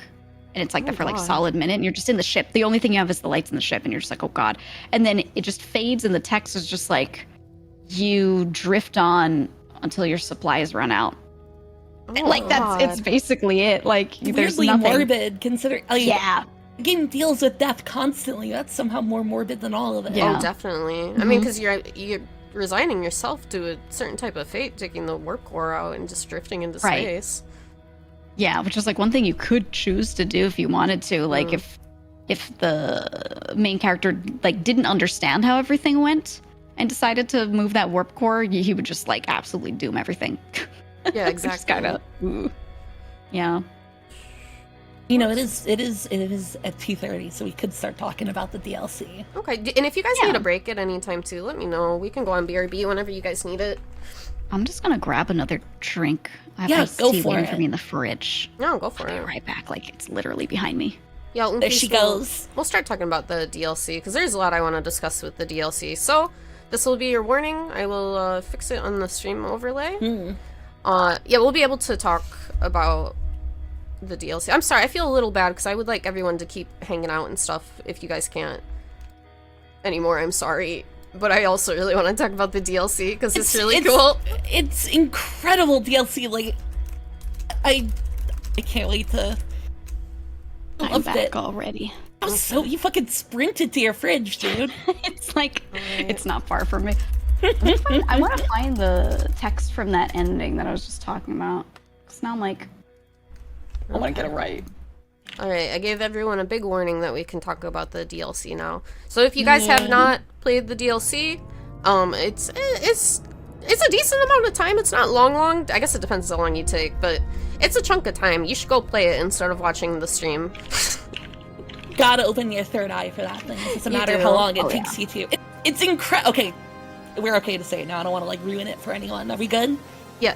Goodbye, everybody. Thank you for coming by. If you guys Yeah! have to leave now, thank you so much for hanging out for the beginning of the stream. Thank you. Have a good rest of your day. Okay, we're going to talk about the DLC now. Shut your ears. Shut your eyes. Get out of here. Scamper. It's incredible how the solution to the DLC is something you could by accident find instantly once you enter the matrix or whatever. Yeah. You just have to put it down. You just have to put the lantern down. You could have walked away from it at any time. It took me so long. I love it because they make it so that you'll never want to put it down. Yeah, exactly. It's dark and scary, and it's the only thing that like protects you from anything or lets you move forward. So you're like trained right from the get-go to never put it down. Also because like even their spooky dead bodies are like laying there holding on to them. So you get this idea like you have to hold on to it, you know? Yeah, I didn't think of setting it down at all. And I do remember the first portion in that when I realized there was something a little different or game design wise about it that tipped me off to the fact we're in kind of a simulation thing there is that when you go between the sections and everything gets completely dark when you're on the raft. Yeah. That's what kind of tipped me off before I actually figured it out. I love that they always likened the devs, I think it was in an interview, likened the whole DLC to this sentence of like the answer is what lies in the dark. And that's what they make you do is like every time you progress or you do something really cool, you have to go into darkness in some way. You have to like not be seen, so you have to like turn off the lamp, right? You have to put the lamp down and plunge yourself into darkness without even having it, like all of this stuff, right? I always thought that was super like cool. opening the door to like the like entrance points to the simulation. You gotta turn off the lights in the towers. Shit, that's cool. Isn't it cool? I love that. When I realized that you could basically hack into the mainframe, I was so... I was floored because it's not what I expected at all. Because I remember when I first landed on the Stranger, I was like, oh fuck, this is gonna be scary as shit. This is terrifying. This thing is scary. And then you go in and you're like whitewater rafting. It's I love river rafting in space so much. Yeah. It was really cool. I got really dizzy, like vertigo-wise, from the map in there, though. But once you... The ring world, dude. I remember going in there and going, it's Halo? Immediately. I think I said, oh, it's a colony, like Gundam, and everyone's like, of course you'd say Gundam instead of Halo. I believe it. I loved it. I thought it was so cool. I was going insane watching you try to figure out that last thing. You didn't realize you had to be dead. Oh my god. I totally understood because it also took me like a bit, but like, oh my god, I was like, I understand you being dead tired. If I would have been awake, I would have had that puzzle in like 10 minutes. I know I would have, because I kept saying out loud, I need to kill myself. And I kept saying, like, I knew I had to do it, but I didn't understand. You didn't realize this before and while holding the thing, And I almost did that on accident, too. I kept trying to, like, put it into the fire. I wouldn't sleep at the beginning. I could have found it all real early on when I first picked up the artifact, and I was trying to see if I could grab the fire from the campfire, but I never slept at it. I just roasted a marshmallow and I left. And it took me a while to actually discover how to get into the nightmare zone. I felt a little weird about the jump scares in the DLC. I thought that was a little silly, but I also really liked the alien race. I feel like the option in the DLC's like settings to turn down the jump scares made it sound like it was going to be so much worse than it actually definitely, was. Yeah. Well, genuinely, when people first see it, they're terrified and they freak the fuck out because there are no jump scares in that game at all. Yeah, except for maybe the anglerfish, like kind of, but that's like a real jump scare. Also, I think they look horrifying. I'm sorry, I actually just really looking at them. I think when they're I saw cute. the portraits, no, when I first got into that ring world, I get into the stranger. The outside of it looks alien and scary, and I'm like, oh fuck, this is gonna be something terrible. And then I get in, and I'm like, oh, it's a beautiful nature world. I love this. It reminds me of Timber Hearth. And then I get into their houses, and I look at the portraits, and I'm like, fuck no. Fuck no. I hated the way they were drawn, and then someone said hate their mouths. I agree. When I would watch the slideshows, and you watch that first slide reel where like the one guy finds out something horrible and he's like, oh, and he makes like this face where he's horrified. That's a little scary. Made me horrified. I was like, oh god. I think I jumped on that one going between the slides. Yeah. Did I figure out the trick about lights in front of the secret passage to the fires? What do you mean? Oh. Which one do you mean, Luffy? Yeah, which one? I'm trying to remember. I have an awful memory. And the prisoners' lines in the ending, I think we all wanted to talk about that. There was a question about it, right? Yes, I think so. Here, let me double check what the forum question was. Yeah. Some of these are I think the one thing I figured out super early with the DLC, because I played one little portion, like I got the beginning of it on stream, and then the rest of it I played off stream because it was like after my surgery, and I was like, I want nothing more than to, while I'm recovering, just play more Outer Wilds. So I just kept that for myself. But like the one thing that I figured out really early with it was I saw the scratched out portrait of the guy with the one antler, and I like the prisoner, and I remember seeing that, and I was like, oh, he's different. Something's different. Why is he scratched out? And then I found like the burnt down church, and I was like, oh my god, something terrible happened here, and it's got to be with that guy. So at least like I like saw that early enough, but I feel like that's so easy to miss, you know? Oh, it definitely like, what if you is. just don't look at it? There was one portrait that I found, I think people mentioned they missed. It was when you're in the dream world, and they give you that clue about how to warp into one of the like small areas. I think it's the lowland area. But you go over and there's a little broken building, and you can open a portrait, and it's a picture of like the eye in the background, and then like a flower and grass growing from one of their skulls.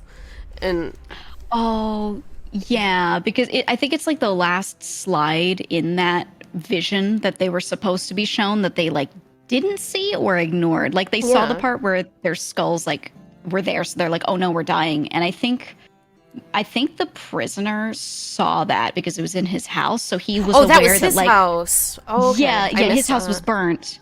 Right. So I think he was the only one who had seen that there could be like yeah, someone said the rebirth. There could be like a resurgence, or there's some sort of life or beautiful cyclical thing. Yeah. So for him, he was like, maybe this is meant to happen. That's how I interpreted that, but I'm not sure because it was all visual. I really liked, if we were to talk about juxtapositions now, I'm pretty Yeah, sure do that's it. like the way it's gonna go. But just like the difference between the way the strangers reacted to the concept of mortality versus the nomai is so interesting. The strangers got so obsessed with dying that they literally forgot to live. Like they tear up their beautiful planet to build like a facsimile of it out in space in the an attempt regret to not die. And the nomai just kind of embrace it. And I always thought that it's interesting because they're not shown as evil either. I feel like freaking out at the idea of dying is completely reasonable, and like I would probably feel the same way if I had a very serious reminder that things are going to be over. I'd probably freak out too, rather than take it all zen. Oh, 100%. Yeah. And that's the thing is like they literally die, and their brains or their souls, I guess, you know, their brains, whatever, are kind of trapped in there forever. Like they're fine with just existing and chilling forever in this world, which the nomai would probably be like horrified. Oh, yeah, 100%. absolutely. There's nothing to explore. It has extreme limits. Yeah.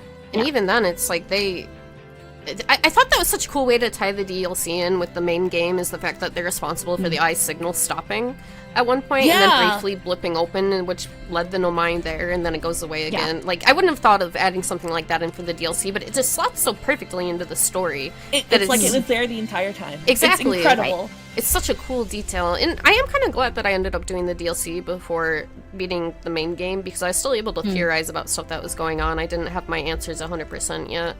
So Right. it was fun to think about it and still consider what was happening. And, oh, what was I about to say? I lost my train of thought.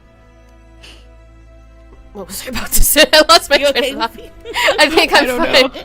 I think my brain just died for a She's second. in the fucking zone. Oh, fuck, what was I gonna say? I don't remember. Someone moved the topic on. I forgot what I was talking about. Juxtapositions. Yes, okay. More juxtapositions, because I feel like you're All probably the on that language track. is visual instead Yeah. of written. Is that Yeah. part of the thought? Yeah. I don't remember. I think my brain died. I'm gonna be honest. Yeah, I it think might I have just been blanked. that, like, we got to read everything, whereas it was visually given to us in the DLC. We could not translate I their really words. liked that. I kind of wish you could translate their words, but it makes sense that you can't at all. And it was an interesting thing to give us pictures instead to piece together the story. Someone in chat like quoted the, give me a few years and I can translate this line from Timber Hearth. Right?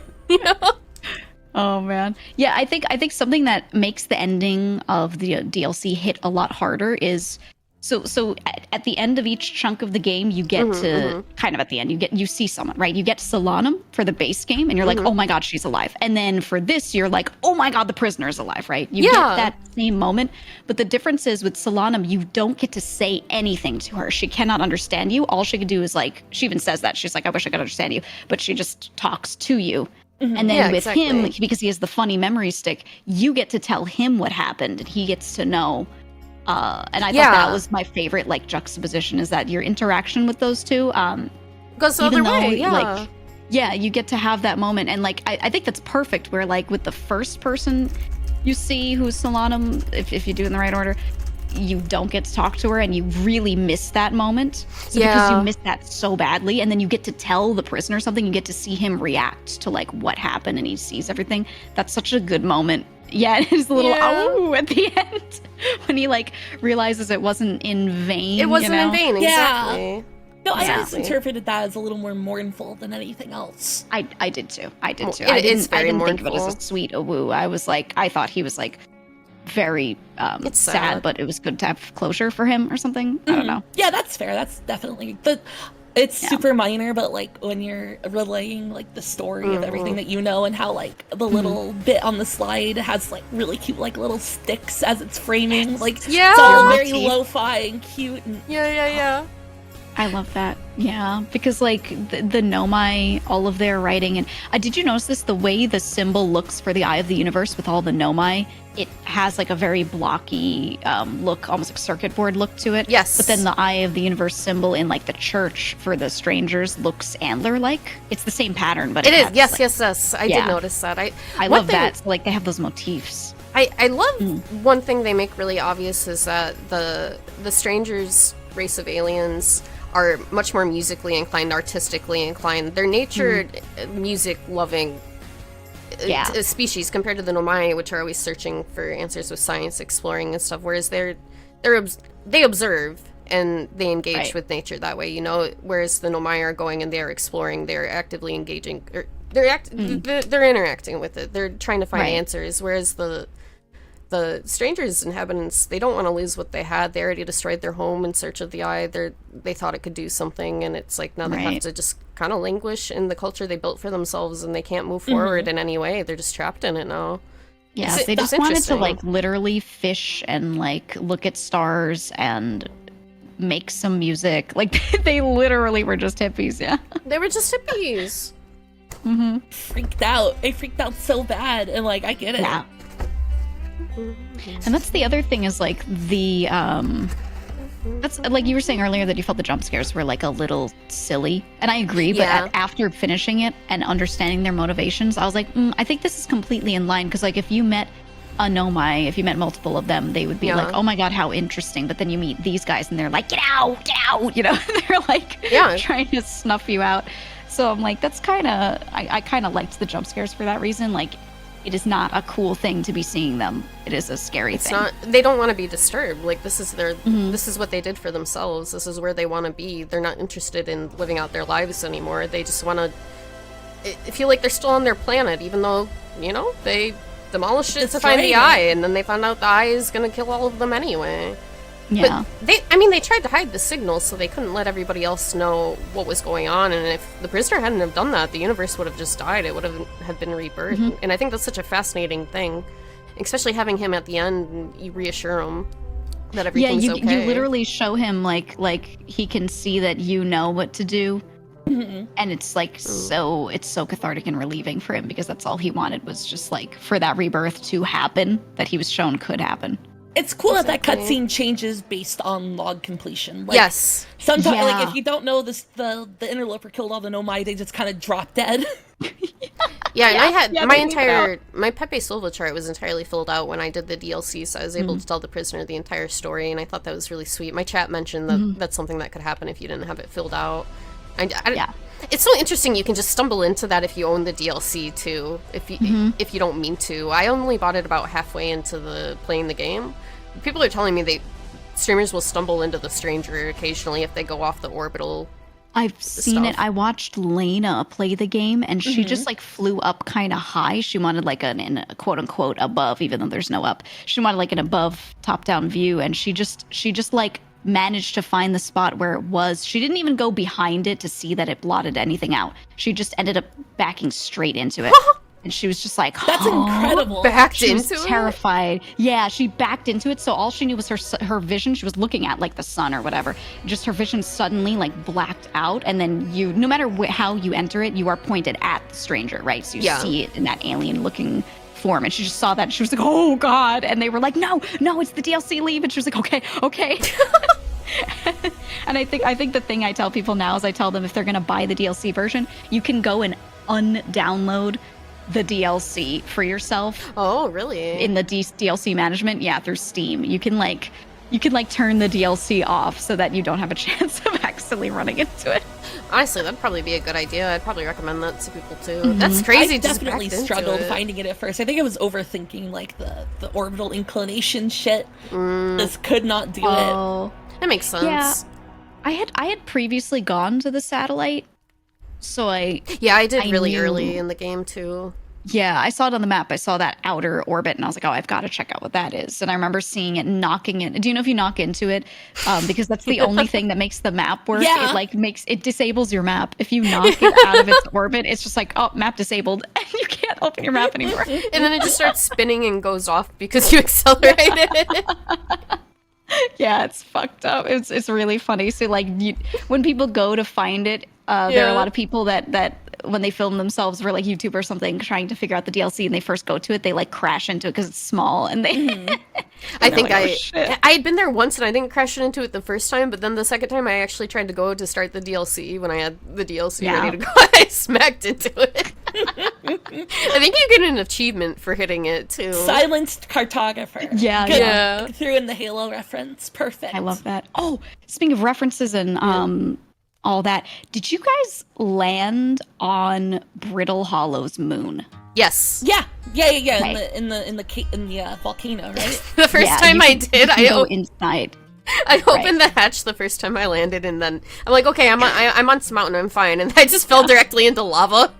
Did you find the Terminator skeleton? Did you check the outside of the moon and wait until the end of a loop?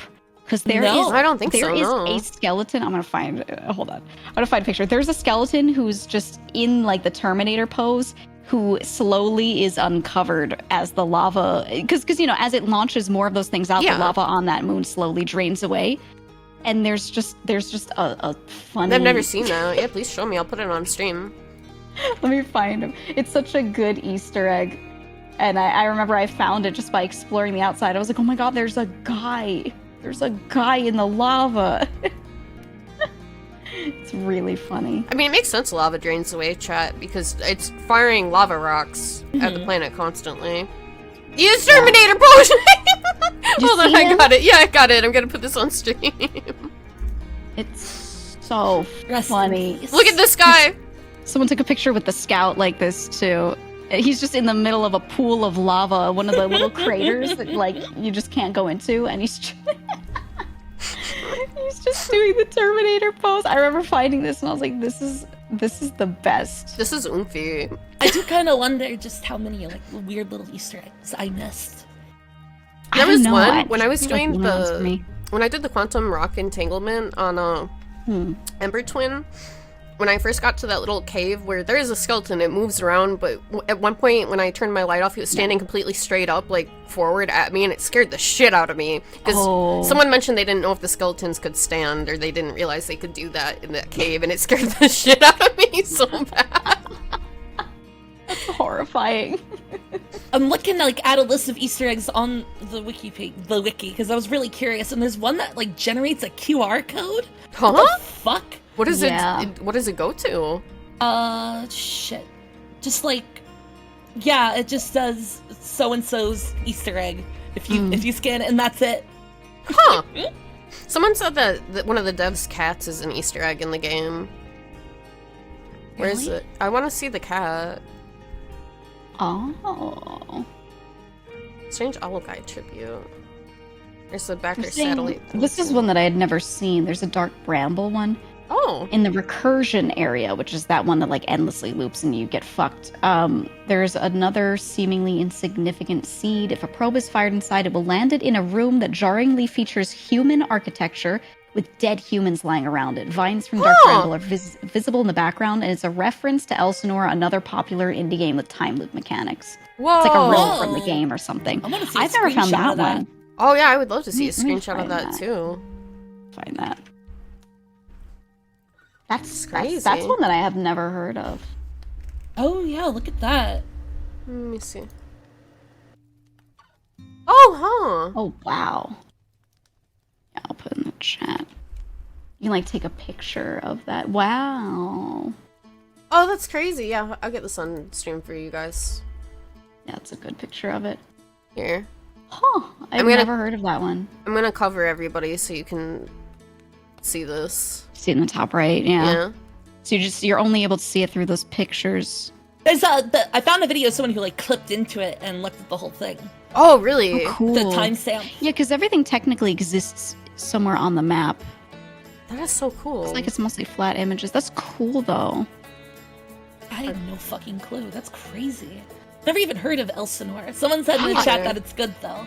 I was going to say, I've heard the name, but I know nothing about it, so I would never have recognized this. If I found this Easter egg, I would have been like, oh my god, can we go to Earth? Can we go to our solar system? I would have, I would have made like all the wrong conclusions. I want to see this video. I'm going to put it on the stream. Oh, yeah. Cool. The video is mostly... I moved us. Hold on. Video? Apparently, the ship I was mentioning that's made of metal that's crashed in the Addle Rock is the original ship used in the Outer Wilds public alpha. Oh, that's so cute. You know, I will scoot this down a little bit. Just for this video. Because I did not really plan spacing on this at all. I just left this in here. Here, window capture. Here's the Easter egg where someone clipped into it, Oomfies. Time. Yeah. Since there is no collision, the gravity would pull me away from this room. But with these two mods, I'm able to stay long enough to get a good view of the place. Hamlet. Huh. Interesting. It makes sense, but most of the stuff here is just cardboard cutouts. Unfortunately, we can't make out any faces on the people that are laying here. Cool. But we can get a good look at the carpet here. And all in all, this was a really neat little expedition that let me enjoy this Easter egg just a little bit more. For now, this is the Lord Explorer digging deep into the game, so you don't have to. That's wild. That is so cool. I didn't hear about this one at all when I was like peeking around at them. That's crazy. Yeah, I put music back on now. That's Outeed Wilds. I want to keep the Terminator Oomphy up in the corner for now. I kind of like that. Fine. Yeah, that was my most favorite thing in the game. It was just like so funny. There's also a portrait that you can find behind a false wall at the base of the Endless Canyon in the DLC area. Oh, I honestly liked exploring the DLC despite all of the water. Yeah, it's the water is okay because there's actually nothing in the water. Yeah, I assumed there would be some kind of like water monster or something. Yeah, no, me too. Fucking me too. Every time I fell in the water in Giant Steep or The Stranger, like just terrible feeling in my tummy. Just like fucking Subnautica. Since we had done all the Dark Bramble stuff first, or I had done most of it first, and then went down to Giant Steep, I was like, there's going to be something horrifying in here. It's going to be like queen anglerfish. It's going to be like a bunch of anglerfish babies. They're going to try and get me. Like, it's going to be something. I was thinking like maybe a giant electric eel that's like coiled or something, And then it turned out to just be like some coral. And I was like, thank God. If you look at this portrait. Apparently unique music plays in this room. It's Oh, really? You said it's in the Endless Canyon. Yeah, in the Endless Canyon on the bottom floor of the lodge, across from the route to the Forbidden Archive, which is probably why I never went there, because I never went the other way. I just went to the archive. There's a passageway initially closed off and guarded by a pursuer. Through that passage and down some stairs is a gallery of artwork. The first piece on the left is illusory, hides another staircase to a hidden room with a large mass of candles in this portrait. That's where the unique music is. Someone pointed this out to me because I booked it. I got my neck snapped by that guy twice that was down there. I do remember that. They said, it's just an Easter egg. You can look it up later. But now I kind of wish I ran in there. Oh, he's just smiling. Easter egg of what, though? What is he? Who is he? Who is this man? Who's this man's? He looks like a weird cross between the strangers and, like, our guy. So he looks like a plucked stranger. Like he doesn't have his feathers. He looks like a Bart Simpson cosplaying as one of the stranger inhabitants to me. Oh my God. Oh dear, Rick Astley. I really liked the design, the fact they use game design in the DLC as a mechanic itself, because I mean we're basically seeing the loading screen. Yeah, the loading screen, the clipping through it. I was just thinking about that, and I think it's such a cool little detail that they used the actual foundations of the game design as a mechanic for the DLC. Right. I liked it a lot, and the fact you can see like the pathing and stuff when you put your light down. I thought that was so neat. Yeah. Which was also kind of like morbid, because then I felt like this all felt like planned. You know what I mean? Like they were all about freedom. They were all about like being hippies. But then in that world, it felt very like not full of free will to me. Yeah, which was because they're trapped there basically. Right. So they're just kind of milling about doing the same things over and over without the chance to ever do anything else. And I was like, ew. Yeah. It just felt very morbid. It is morbid. Everything that happens to them is very sad and morbid. Mm-hmm. More video gamey design-wise, yeah. Hold on, let me look at our questions again and see if we have any. I have thoughts going through my head, but I want to see if anyone brought something up that they'd like to talk about. This one's pretty long, but I copy-pasted, I put it on stream, and I can read it. Yeah, please do. They said, isn't it cool how the Nomai and the stranger aliens were more technologically advanced than the Harthians, but weren't the ones to figure out the secrets of the Eye? They paved the way for them for sure, and the ancestors of some little creatures happened to survive the interloper due to sheer luck were the ones who did it. Everything was laid out for the protagonist to figure out. Countless years of research and effort into understanding the worlds around them was done for them, but it's not a complete negative for those who came before and didn't get to see the truth for themselves. I'm sure they would have been happy to know their hard work mattered in the end, that someone got to finish what they started, and I really like that part of Outer Wilds a whole lot, is what this person said. I fully agree. Me too, dude. Like, the Nomai would definitely be jazzed about it, I think. They'd be proud. They understand. They understand.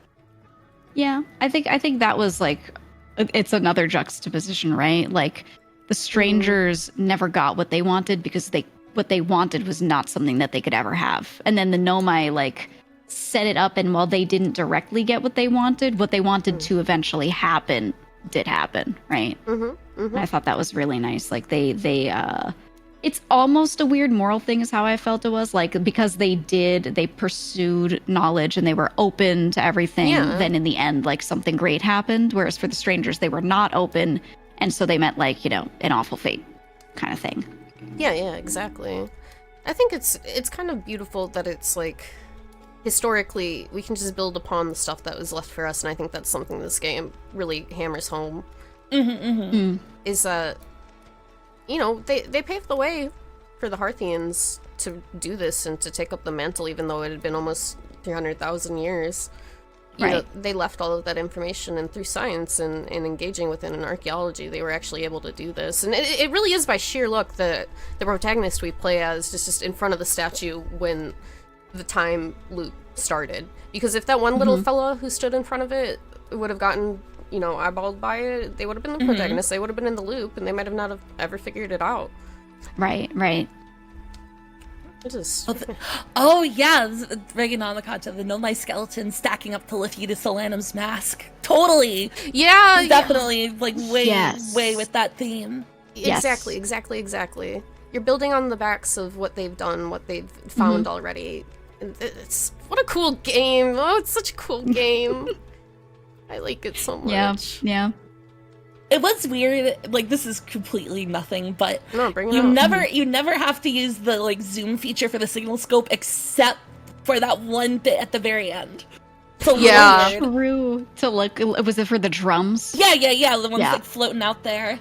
Yeah. I when the anglerfish showed up, I just like went backwards immediately, and then I like went forward and got the instrument. God, I took And you go there in inside it. VR and you kind of freaked out. I felt so bad about it. It was before you played the game. It and was! There was anglerfish sound. And, I oh, didn't God. know. Because I went, I think I was just walking and I didn't know where you went when I went into the world, and then there's a giant anglerfish. I screamed. I had to apologize to my family. I was like, I'm sorry. It scared the shit out of me, though. Sorry. It's so funny. I didn't know them, though, yet. I would like to go back there. It'd be comfy to go back there. Yeah, someone I also see. put, like, the sun station in there, too. And the music's playing and Oh, stuff. yeah. It's real good. Oh, really? I love the Sun Station OST. Oh, it's so good. Can you play this game in VR? Didn't they make a VR version of this? I feel like This game you'd would be get- so good in you'd VR. vomit, though. I would puke, throw yeah. up. Even the inside of Ash Twin was kind of getting me a little, you know, made me when it's dizzy, like yeah. It's spinning. a mod, it looks like. It's Yeah. called No My VR. Oh, someone said you can use the zoom feature to see the device blocking the eye of the universe's signal. Oh, did you guys see that? When you end the game Yeah. and you warp, you can look and you could see like there's one like greenish thing, and if you zoom in on it, it's the signal blocker. No, Just what? sitting I there. haven't Yeah, seen that you- before. What the Yeah. hell? Yeah. find It that looks for like you. a... If I'm remembering the pictures, it's like a little green thing. It kind of looks like a fork. It's what it looks like in the charts where it's like that pointy guy that like creates the circle around everything, and yeah, you can physically see it. You can physically zoom in on it. Let me grab the picture. It was crazy when as I was that. watching that astrophysicist play, he actually followed the probe being shot out and physically saw the probe. And there was a symbol for the eye of the universe on it and stuff. It was really cool. That was how I found that like you could escape the sun that first time, was like Following the probe. matching. Because I was like, oh my god, it's going to a different spot every time. What's happening? So I was like, I can't go to that cannon that's shooting it out and see the cannon do things. Like it breaks apart and it's just broken. So why don't I just follow it? It was really cool. Oh, you did that after watching my playthrough, going in front of the probe? I kind of want to. You should. I mean, yeah, it's nice to look at. I was convinced I was going to find something, and then I found out that there was nothing to find, and I was like, oh, I felt kind of disappointed. It's so cool that they Thought it was use the not time something. loop to shoot a probe out in every direction, though, through time. Yeah. It's so cool. It's so cool. This game's so cool. That's all I can Yeah, say when, half like, the time. you're looking at the projections of like, Yes. launch trajectories, and it just suddenly Everywhere. starts growing and growing and growing. It's so cool. Terrifying. It's every so cool. possibility, and it's such an interesting thing to use a time loop for, is to do everything you Yeah. can to locate one thing that's unlocatable. It's fascinating. And the fact they actually find it is what the crazy part is to me. Right. And I love, that's like I was saying, my favorite moment before. It's when like you see the number of they're like the probe has found the coordinates. It was found by probe 9 million, and it like gives you a number, and so that tells you exactly how many times you've time looped without even realizing. And you're like, damn, that's a lot of loops. And you know, that when the probe finally finds the eye is when that statue becomes able to actually go and like sync up with someone, so that they become aware of the time loop, so they can go and like, the whole point was that they were supposed to like stop the time loop, not fire the sun station, you know, and use the coordinates, but like that shit's all fucked up because it's naturally dying. So yeah, it's just such a cool like moment. I think my only complaint is that Hit me with when that. you see all of the times the probe has fired, it always fires in a wildly different direction, right? And Yeah. then you look at the projection of that on that little map, that model, and you see that it keeps firing randomly. Wouldn't they increment it? If this were scientists doing this, they would increment it so it would just turn a little bit every time. Yeah. Yeah. That's my only complaint. And not doing They it need randomly. to make it look It's random not and different. systematic enough. Yeah. I think for the game's sake they have to do that. But I was looking at it and I was like, they would never. They would never do that science. No, it makes I was sense. like, this would go stepwise in a sphere. There's a clip of a probe sniping the planet. I really wanted the probe to hit me on the launch can. tower. It can, and I No want chance, right?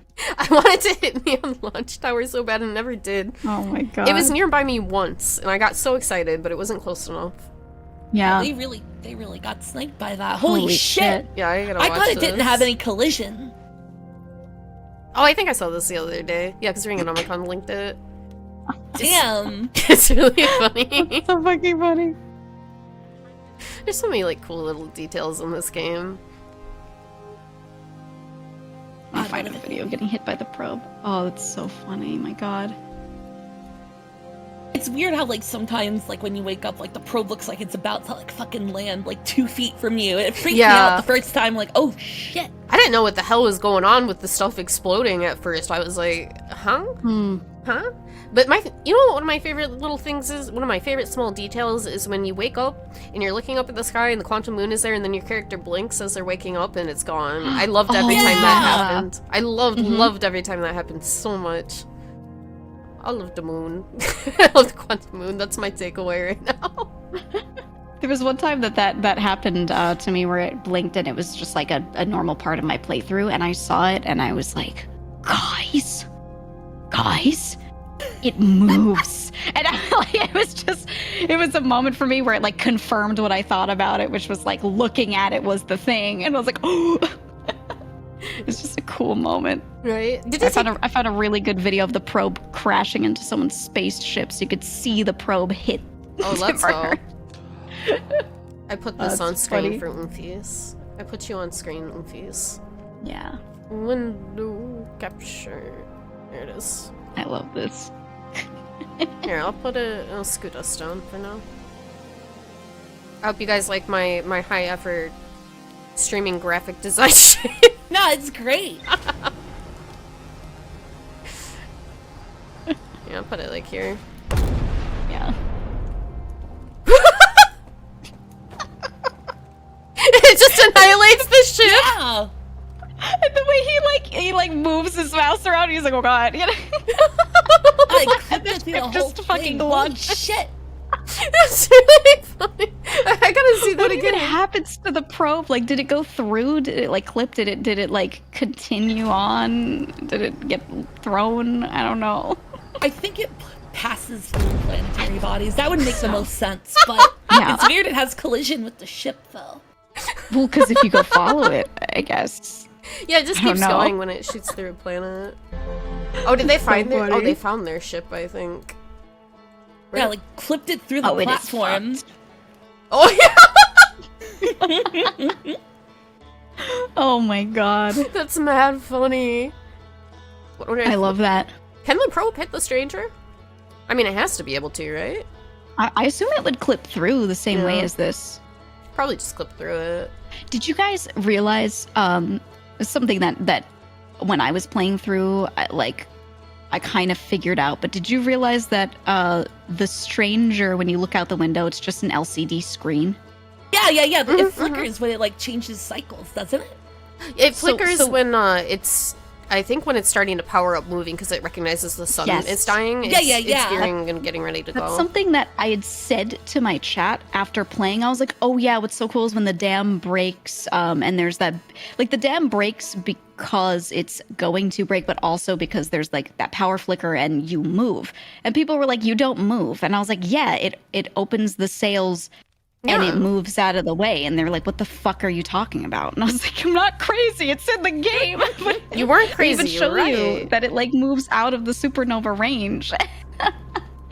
They were like trying to tell me no. Like multiple people are like, what are you talking about? And I think they just missed that part. Is there an Yeah. alternate ending where you snatch the warp core and then hang out on the Yes. stranger? Oh, there is Yes. really. Oh, I There was is. asking. I tried that. Yeah, Oh, yeah. No, shit. I tried that. Do you want to know what happens? I do. Yes, I absolutely. would love to Yeah. know. So you grab it, you go on there, and it goes out of range, and then over time, it just. This is assuming you're just on the surface. You're not in the dream world, and and it just kind of slowly like fades out, fades to black, and the text comes up, and it just tells you that like time passes and you begin to wonder like if there's food to be found on the stranger. Like it's something like so that. You're just like, sad. I guess I'll just live here. Because it is self-powering, technically. It's taking then the again, power if the from dam the breaks, supernova, yeah. I don't know. Yeah. That one's cool. If you die in the simulation too, there's another one where it's like I can't remember what the text for that one was, but basically you could die, go into the simulation, and it says like that they like stop hunt. They don't hunt you anymore. Enough time. Yeah, has they passed just and get you're used part to of you. it. I think I remember Yeah. looking that one up because I was curious about what would happen. Mm-hmm. Yeah, that one's kind of morbid. The like they don't even bother to hunt you anymore. Text. I remember I was like, oh no. Yeah, but just adjust to you and figure out you're here to chill forever too, I guess. It is really depressing when I think about the Stranger's inhabitants, and they wanted to see the eye so badly. They wanted to get there so bad that they destroyed the planet they clearly loved so much, and all they want is to be able to have that back, and they literally never can. Mm-hmm. I feel bad for the ones that like this was supposed to be forever, but then because the dam breaks, it snuffs out their flames. So their simulations and everything, like all of that is just ended. You figured out that screaming was the dam breaking pretty quickly. Yes, that was yeah. shocking. Took me a bit as to like why they all like screamed in unison at some time. I was amazed you got it so quick. It's a good tell when you figure it out. Right. It's hard to figure out for me. Like I'm still not sure. I don't know if you have the answer. If they actually like knew that that's what was happening. I feel that's like why they're screaming together, or if it's just like something's happening and then boom, they're just gone. Like I don't know. I feel like remember it's just that. Yeah. I do. Yeah. I got grabbed by a guy as they got snuffed out, and it was really scary looking. I barely remember. I think it kind of looks like they burst into flame, if I'm remembering right. They look freaky. It looks like a video game, scary kind of deal. But I only saw it once and briefly, and it scared the shit out of me, and I couldn't get it to happen again, because I didn't realize at that time it was the water sniffing their flames out. Because it was at the same time as me, obviously. I was in the lowlands area when it happened, so I woke up right after that happened as well. Mm-hmm. All music stops. Yeah, that's apparently a clip. Yeah. I want to see this. I'm clicking this. It was the first time I got in there. I got so spooked in the stream simulation stuff.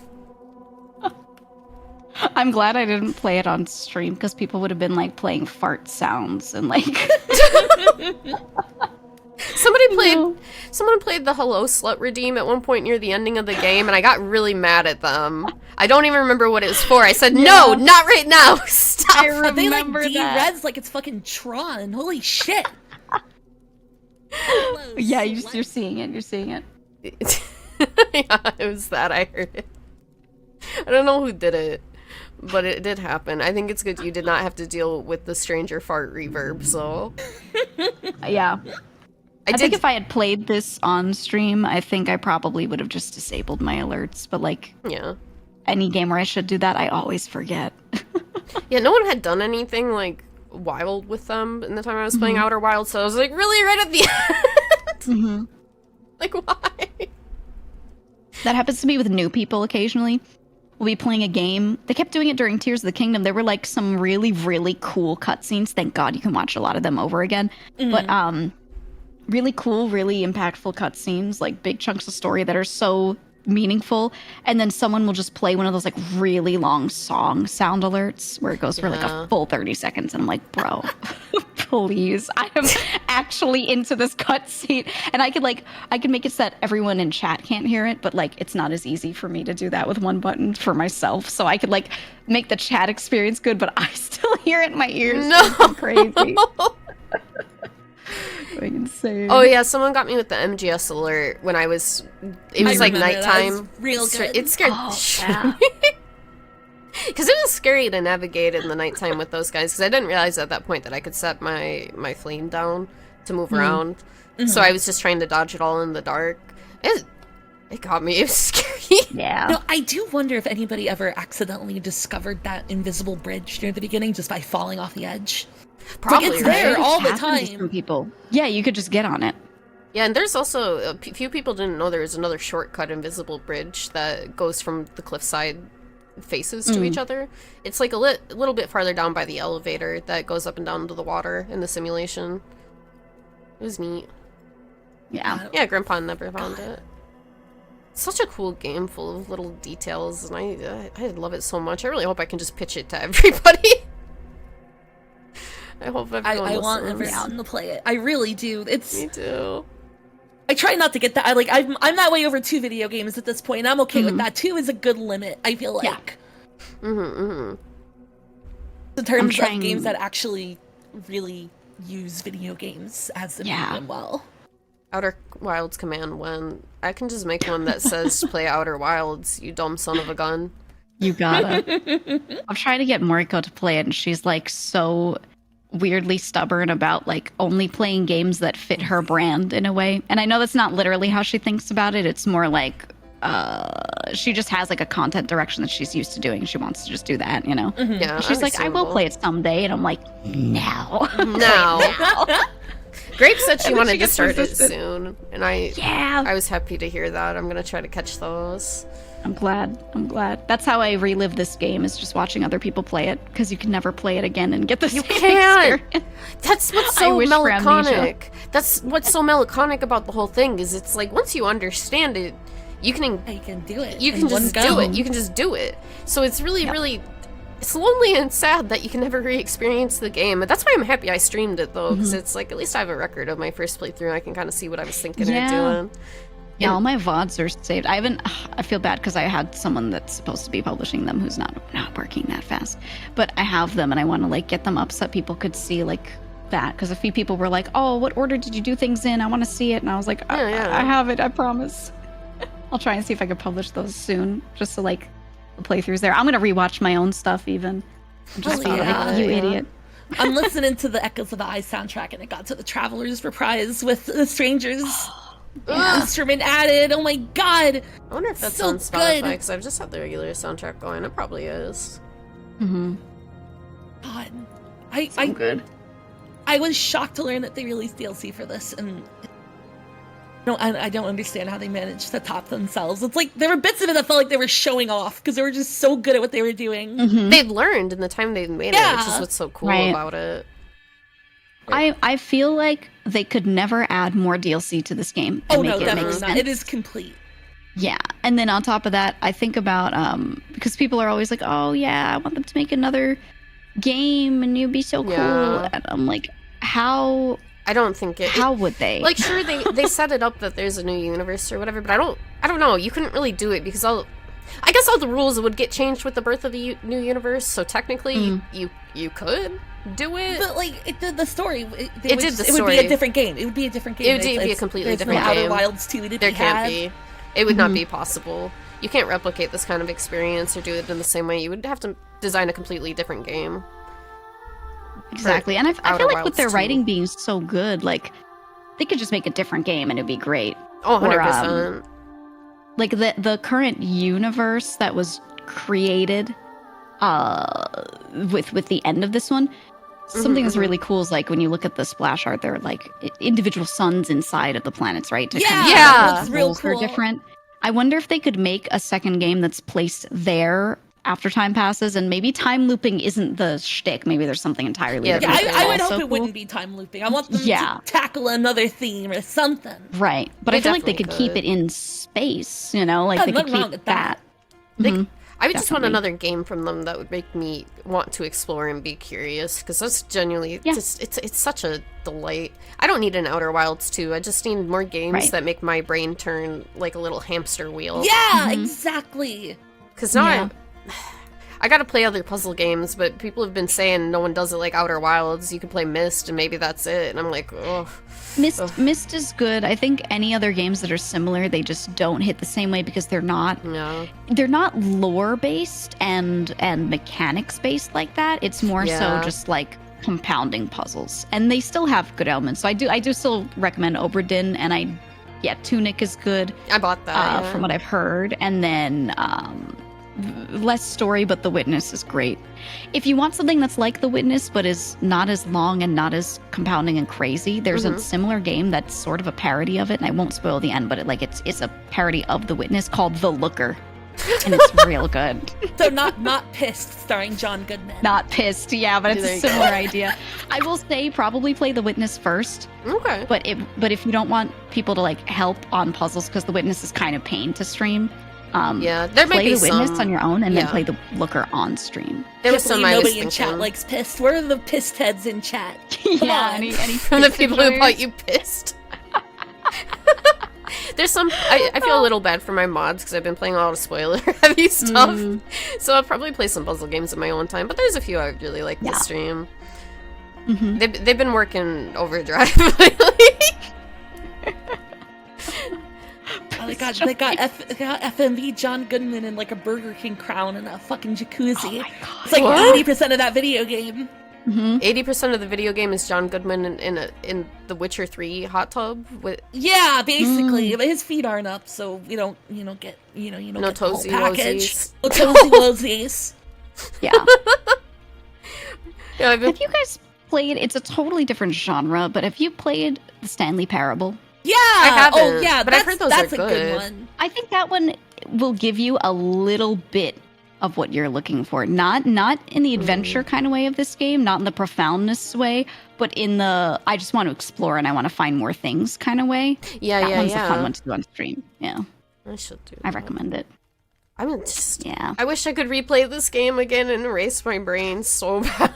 Yeah, I definitely want to Yeah. Eternal Sunshine that shit. Like no question. If I get amnesia, I'm writing this on a list for myself to remind me since I won't remember later on. You just get it tattooed on your leg, so that way if you ever get amnesia, you'll look down and it'll say "Play Outer Wilds," and you go, "Huh, okay." You go and immediately play it. Just constantly giving myself brain damage to replay Outer Wilds. Yeah. Hell yeah. Me, when I'm a billion years old and I start to have Alzheimer's, I go and play it. Turns out it's the only thing I remember. No! Fuck. The Twist one thing I ending. connect with when I am that old is Outer Wilds. What a terrible fate. No, I don't want to play OW on my forehead. They will think I'm talking about Overwatch. That'd be terrible. Oh no. Someone might think I play Overwatch. That's that was scary. embarrassing. Oh, It would. I would really like a hoodie or something with the Outer Wilds logo on it. So then, you know, I'm out in public, someone sees it says Outer Wilds, they go, "What's that?" I'm like, "Well, let me tell you." I need like a shilling jacket, you know?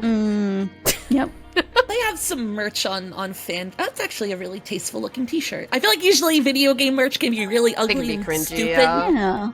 This one is here. Look, I'll put it in the chat. This I is really want solid. their little patch, but I don't think they sell it anymore. I don't think they have any left, or like stickers of their little logo. I want that. There we go. That one. That looks cute. That one's cute. Oh, that is cute. It's not. Oh, I love that. That's not too cringy. That's cute. Yeah, it's just a logo. Like I Good feel like job. a lot of video game T-shirts, like it'll have like a little thing from the game, but then like a giant "This is from this video game" somewhere on the shirt, and Yep. that sucks. But this is good. I like this. This is really cute. That. I think they also made like a bottle at some point for like camping, because this is literally Aw. just space camping, you know? I really Remember like. they did that a long time ago. Oh, it's on. Wait, no, that's the Annapurna one. Never mind. I thought it was. That's their official. That's their publisher. Yeah, they had sold it. I don't think they sell it anymore. I think that was like a limited run, but Makes sense, yeah. yeah. I wish I could go It's- back in time, play this when it came out, so I could get the merch.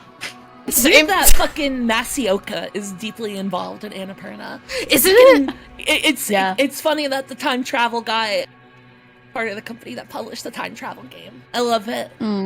It's so wild that he Literally just saw the nobody game and just remembers invested Heroes. it. Nobody remembers Heroes, and that's maybe for the best. It was You such know? a cultural thing too when we were younger. Nobody Yeah. remembers, no one cares about it. Heroes is in the same brain space as me to Lost. Yeah. Oh yeah. Absolutely. I want this desk mat. I was just Oh, looking yeah, at it holy actually. It's shit. really cute. Yeah, I found an Outer Wilds desk mat, and I'm like, oh fuck. I could I have my own 30 mat. I bucks think is I'll do something impulse next one. purchase tier for me for this kind of thing. I think I'm just gonna buy this. yeah. I'm thinking about All it. of us with the matching outer Oomfies desk mat. Outer What Oompies if we desk had mats. matching mouse pads? I Oh, kinda, yeah. I kinda want one. I always knew Outer Wilds was gay. It I always knew is. And I I like like that. that. The It's gay Nomai, shit. the Nomai were They were not. but the Parthians weren't, right? They're all they them. Yes. Yeah, the Herthians were all they. So that's so nice looking too. The print looks really nice. Yeah. Fangamer stuff is honestly usually pretty good. Oh yeah, save the cheerleader. Wasn't that the freaking tagline for Heroes? Save the cheerleader, save the world. And then the guy who plays Spock in the new Star Trek movies like ate people's brains, I think. Forget his name. Does Outer Wild is gay? The rumor come out. That's what I was trying to say. Like, that's what I was wondering the whole time while playing. Does Outer Wilds is gay? Does Outer Wilds is gay? Will we find out on this stream? Who knows?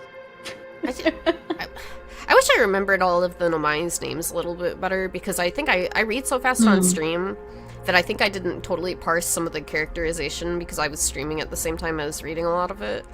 And it makes me want to go back and just sit and read it and really understand the characters better. It's interesting though, because all of those logs come from a pretty broad stretch of time. Like it seems like they're written over the course of like I get the feeling like it's like 1,000 years, 5,000 years. It's people removed by dozens of generations at times, I think. Yeah, so Landon was like was like the last generation for everybody kicked the bucket or whatever. But because you read her stuff when she was a kid. I think the ones I remember that kind of tied some of the timeline to me was I remember Anona. Anona was one of the male Nomai from Eskel's vessel who made it out, and then Anona was the one who had created the warp cores, right? The warp core. Yeah, they created the warp cores, and he made the one that was in the vessel. That was like the broken one that we see. And then he taught Poke everything that she knows. And so Poke was the one who was making the new cores. See, I had like insane. I was used to reading Japanese names in games. I kept saying Poke. I had been reading it Poke the entire game, and then I realized it was supposed to be Poke afterwards, and I was like, oh, nobody ever said anything to me while I was saying it. Maybe they were just hungry. It's okay. Okay. We were just hungry. It might actually be Poke. I think it's Poke because they all have names after. It's a specific thing, right? What is it after? Plants and things. Let's see. The wiki probably says it. One of them is named after the tapioca plant. I forget what it's called. Oh, yeah. Poke I liked that one of them, their name was cassava, because I love cassava root. Love that shit. Isn't tapioca made from cassava root? Pretty sure it is. Yeah, okay. Yeah. Oh, poke is from pokeweed. Pokeweed? Yep. Literally from pokeweed. Shoutouts pokeweed. I've never even seen pokeweed. What the fuck is pokeweed? I don't know, I'm looking it up too, to be honest.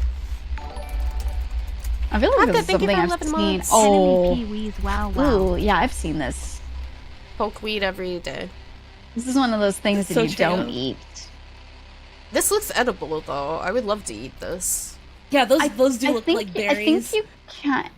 Can you Poisonous weeds. 10 that might be growing in your backyard and kill you. I was gonna say, I'm pretty sure like this is a big like don't let your dogs eat this thing. Don't let your henemimis eat this. Not. Eating any part of this can cause symptoms such as vomiting and diarrhea. Okay, I'm very good. cool. I'm okay. I'm good now. I don't need the diarrhea pokeweed. But it looks so delicious. It looks so good. It actually looks so nice on that like red stem. I do wonder what do the Hearthians eat besides marshmallows? Is that their entire diet? I'm gonna go with yes. Yes. Entirely. They're never shown eating any. Actually, no. Wait. There's one can of sardines. Oh yeah, that's can of right. Fish in the waterways where you find someone's like notes or something. Yeah, you find like a little pile of trash. They had soup and fish. Good for soup. them. Where was the soup? Did you guys soup to find? Did you roast a perfect marshmallow? Because I hadn't gotten that achievement. I didn't. I did. I was convinced that it was possible, so I tried really hard to to get the perfect marshmallow. See, I was being shamed by the game as somebody who likes my marshmallows kind of well done, and he kept my fellow kept making a gross noise when I would make the perfect marshmallow by my standards, then eat it. I'm sorry, I like carbon. You know, the game doesn't like carbon. That's fair though. That's how I eat my like toast. marshmallows. I feel so guilty. No, I mean, I don't they're like really a roast sweet. marshmallow. They're really sweet. I only like them with other things. I don't like them alone because they're like just sugar, and I'm not good with sweet stuff. Yeah, I'd only do it for s'more. But when I was growing up, we had like a campfire pit out back, so we would occasionally That's so cute. you get a stick, you clean it off a little bit and whatever, and you roast your marshmallows on it and eat it. It was always really pleasant. It's a comfy kind of vibe. Someone says there's a Hearthian who's always fishing. Oh my god, do they eat fish? So they're eating like somewhat their own kind. I guess sort of, yeah. They're like they're relatives. A few thousand. Arguably, we do too. Yeah, we do be eating mammals, though. Yep. It's fine. I'll eat a pig. I'll do it. Yeah, see, I have a cannibalism command in my chat just for this situation. Mm-hmm. I also love chicken nuggets, Gmail, and it's fucking me too. Oh, yeah. I do. It's true. Fish and salamanders aren't that alike, are they? I mean, they're both aquatic in some cases. They're funny little. That specific mural is really cute. They drew them like so fucking cute. I on know, that they mural. made them little babies. There has to be a picture of it out there. I wanted to put it on stream and then I didn't get a chance. I should have went into the game and taken a screen cap of it so we could have the little fellow with us, but I didn't. Oh, And now I'm full of regret. Oh yeah, speaking of fish people, did you see the end screen? Did you notice how there's like some weird creature walking that at the bottom? They're like little guys around a campfire and they kind of look like bug people sort of. Oh yeah, the splash screen for after the end, right? Yeah. And yeah, where like, you see, like, there's the more planets. stuff added too. Like the DLC adds like some like a Yeah. tree-looking guy, and if you shoot your probe into the eye of the universe at the end, it'll fly by in that screen. Yeah. Oh, I will didn't it know really? about that. I just shot the probe in because the scout in because I was like, I don't want to jump into that first. I want to see what happens. I was thinking of the observation thing. I was like, well, this is the eye. This is the observation moment right here, I think. Yeah, So I shot the scout in and I was like, I'm going to take a picture and like see about observing this. Maybe it's like the quantum moon puzzle. And then it was just like scout gone forever. And I was like, oh. No. I really like the way they visually did all of the eye stuff in the quantum rocks because it was really unnatural and unsettling looking with this kind of like purple blue warping with everything going on. Yeah. I felt like it was the tiniest bit lackluster because it was samey. It was all the same like striated rock, and I was kind of hoping that there would be something else, but at the same time I felt like that was fitting. It was just one giant quantum object and we're not supposed to get it. I think it's really cool when you do go into the eye of the universe and it kind of looks like you're in like a layer and there's how do I describe this? Oh, when it's like it looks like vortexes almost. Yes, like yes. It's like stringy. It looks That's stringy. cool It looks like you're in between. It reminds me of like some quantum like I guess some charts and visuals that I've seen how they explain parallel universes and all these things. Yeah, it kind of reminds me of some stuff or when they talk about space-time, right? And you see like a ball dropped into the fabric of space and it's weighing it down, and that represents how like a black hole pulls things toward it. It reminds me of that visually. Yeah, it does. Yeah, no, you're completely right. I really liked that. I really liked that visual design. The visual design in this game I just enjoyed in general quite a bit. When I was watching the No Clip documentary with the art director guy and he's like, well, I saw this and it just kind of looked like shit. Can I work on your game for you? That was so funny. Good instincts, though. They really made the right choice. It was so funny to me. But I think Thor linked the little mural. There it is. Yeah, the Oomfies. Okay, I put Oomfies on screen with us. Yeah, I like how they're just standing there and you just got your little friends come out, and I like how you only see two eyes at first. Until one walks out and he's like, actually, I've got four. Such funny little guys. This WebP, give me a moment to save as PNG. I mean, OBS supports WebP at the very least. Does it? Mm-hmm. Oh, I didn't know that. Thank God, yeah. Okay, they're here with us now.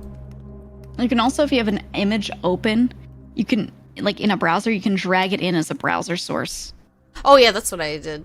I'm afraid. I would be afraid of doing that. I don't know. That for some reason makes me paranoid. Yeah. As long as it's only the link to the image open, it's fine. But yeah, I don't drag any other browsers in like that. I've only done the like images. I haven't done my whole browser. I like the little fellow. Okay, little fellow's on screen with us now. Thank you for the follow. Welcome. I lost my tabs. I got confused. It's fine. It's no worries. Did it take you guys a while to figure out how to move the rock out of the way? Because that was my nemesis, was that damn rock on the quantum. I honestly can't remember why exactly you were stuck. Like the one. Which rock? Do you mean the one blocking the door? Yeah, because I couldn't figure out what to do. Oh, yeah, that took me. I got rock that blocked. took me time because I didn't realize the poles and the, you know. Yeah. Was that a matter of being at the right pole in like the 6th position or whatever? I Yeah. didn't know about the yeah. 6th location, but I also got tricked out of my, for some reason, immediate train of thought that I had to go to the North Pole. And then I also never read my mini map, which was part of the problem. Oh, okay. I always forgot about the mini map. Always. I learned it after that to use it all the time. I just, Yeah. I loved just all the puzzles in it. It's all so good. It's all so good. It's all so good. Ah! I just want to yell. It's so nice when something is clearly like a product of artistic endeavor. It's something Yes! people wanted to make, and it's not a product. It's You know not. what I mean? It was not made to be a Right. product. It was made out of sheer love for game and game design and making a piece of art. I feel that so staunchly. This was not made to have a profit. And the fact that you can't even really advertise this game without spoiling it, and it just shows it's by word of mouth. People who enjoy it, people who love it, are telling other people about how much they liked it, and that's kind of how it. That's how I know most of it. I know it because of you two. Really, you guys both talk about Outer Wilds a lot, and I was like, oh, you know, I don't know if that's my thing, but maybe it is. And it's the only way you can pitch it is just telling someone they might like it and give it a chance. And that's all. That's all I can do now for the rest of my life is annoying everyone I know to play it. Yep. That's what I'm doing. I once, like, Same. some of my friends are corpo. Once I figured out that they got perms for it, I started messaging all of them, and I'm like, Did you? "Hey, Yes, I saw that yes. so-and-so in your company played this, which means you have perms for this, and I know that sometimes your perms are temporary, like for a few months, which means you have to play You gotta it." do it. Like, Thank you so much for grinding to give us that content because I want to watch that more grind people set play is it. essential. Thank you very much. it's very important. I even one of my friends did play it, a corpo friend, and they messaged me because I talked to my friend Girl DM about the game, and she gets very motion sick, and she wanted to know because we saw each other in this person's chat while they were playing, and she was like, "Hey, I can't really watch all of this because I get incredibly motion sick. Could you like tell me like what happens with a lot of it?" And I wrote her a manifesto. I wrote like a whole fucking essay. I wrote out everything that happens in the game and the orders and but not even telling her in bullet points, this is what happens, this is what happens. I was like, well, first you likely go here and you find this out, and then you go here and you find this out. So if you put those together, then when you go here, you find this out. So I literally like wrote the game down for her, and I gave her this like horrible manifesto. And then sometime later, she's watching him play the DLC, and she's like, I'm not getting as motion sick, but I still am a little bit with the whole ring thing. Could you explain this one too? And I was like, you got it. And I was typing so much that Discord was cut turning you it into off? text documents. You know, like it makes it .txt. So I had those text documents. So then that friend, he beats the game and he messages me and he goes, Girl DM said you got an Outer Wilds document with your interpretations of everything. And I was like, let's go. So I like downloaded it, put it onto Google Docs, and like sent the link to him. And I was like, here you go. And it was like all my interpretations. And there were so many, he read through all of it. And he's like, oh, I didn't realize about this and that connection because he missed some of the lore stuff. Yeah, and I felt like a freak. I was like, what am I doing? it's good to be a freak. It's good to be a freak. Thank you for deciding to be a freak with me on my stream today. It's been really fun talking with everybody. This is so fun. I love it. I love this game. I love it so much. It's wonderful. It genuinely is just fantastic. Just This game made me mentally ill. Me too. yeah, good way. me too. Yeah. It's just.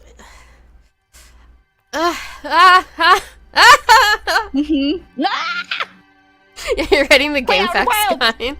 Play Outer. Most of you have probably played Outer Wilds, otherwise I you would wouldn't hope be so. here. Yeah. Is there anything else you guys want to talk about, or do you want to wrap it up, or you want to keep chatting? I'm good with whatever. It's whatever you guys I'm want to good do. with whatever. I just really like Outer Wilds. Me Also, the too. thing I thought I had to go to, I don't. So I'm here. okay. I'm chilling. Okay. Yeah. I didn't want to pressure you into Did we anything. go Nah, through no. all of the questions? Yeah, There's a few, I think, but we kind of talked around some of them, so I wasn't sure. Yeah. If you guys want to look could open through the Chat too, if they have any other. Chad, is like, there something you want to talk about? Yeah. Favorite speed run?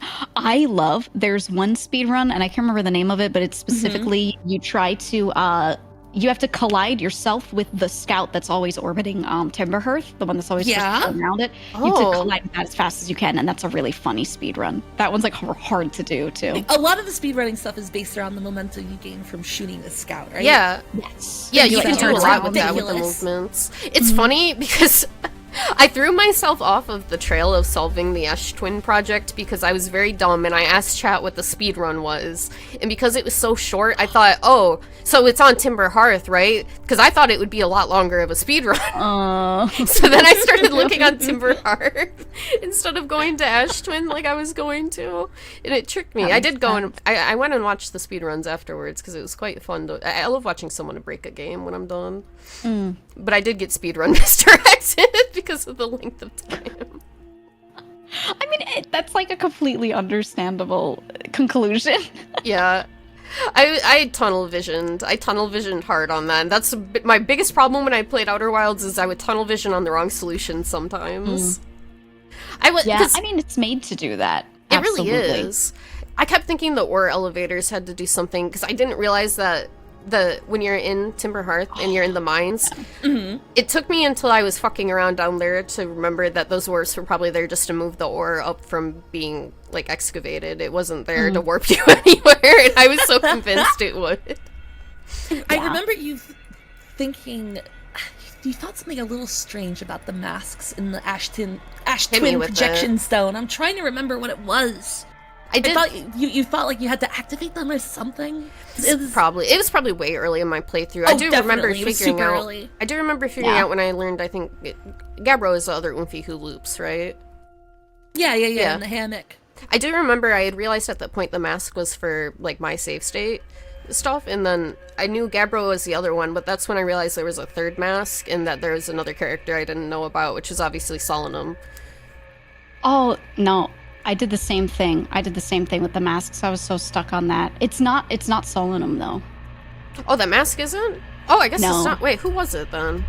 You find a statue in the probe tracking module when you go under the water and you get in there. And you see a statue with its eyes open, and that's the thing taking the data from the probe tracking module. Oh, it's the data. Oh, I completely missed that detail then. That was my boo-boo. Yeah, Solanum's alive because she was on the quantum moon in all of its locations, right? Because she was quantum from being on there, and all of the versions of her on the other ones got wiped out because those are within the galaxy. But then the one going around the eye of the universe is so far away that it did not get affected by the ghost matter. So that version of her is like still alive and quantum there. And then I guess like time just like doesn't pass. She probably doesn't even realize. And that's if you do the ending where you grab the core and you bring it there to Solanum and you let like the world end without the core, the time loop doesn't happen and you're on there. You meet the same fate as her. You like it says something about like you don't realize time is even like passing the same way or something. Oh, I wouldn't have even thought to have done that. Oh, I kind of want to see that on my own. I kind of want to go for some of these bad ends in my own time. They're cool.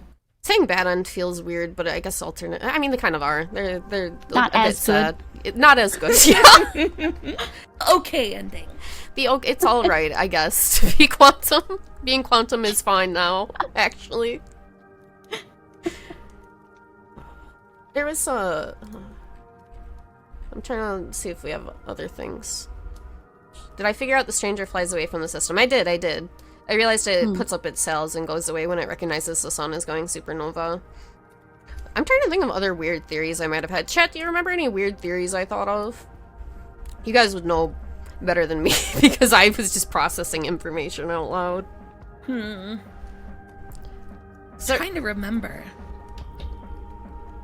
Yeah, the ghost scroll up in that thread, I guess. The ghost matter sun explosion is the funniest one because it really was the fact I just killed myself immediately when I started the game that colored that. I mean, like you gotta let your brain win sometimes, right? You're like, you telling me I could die in here?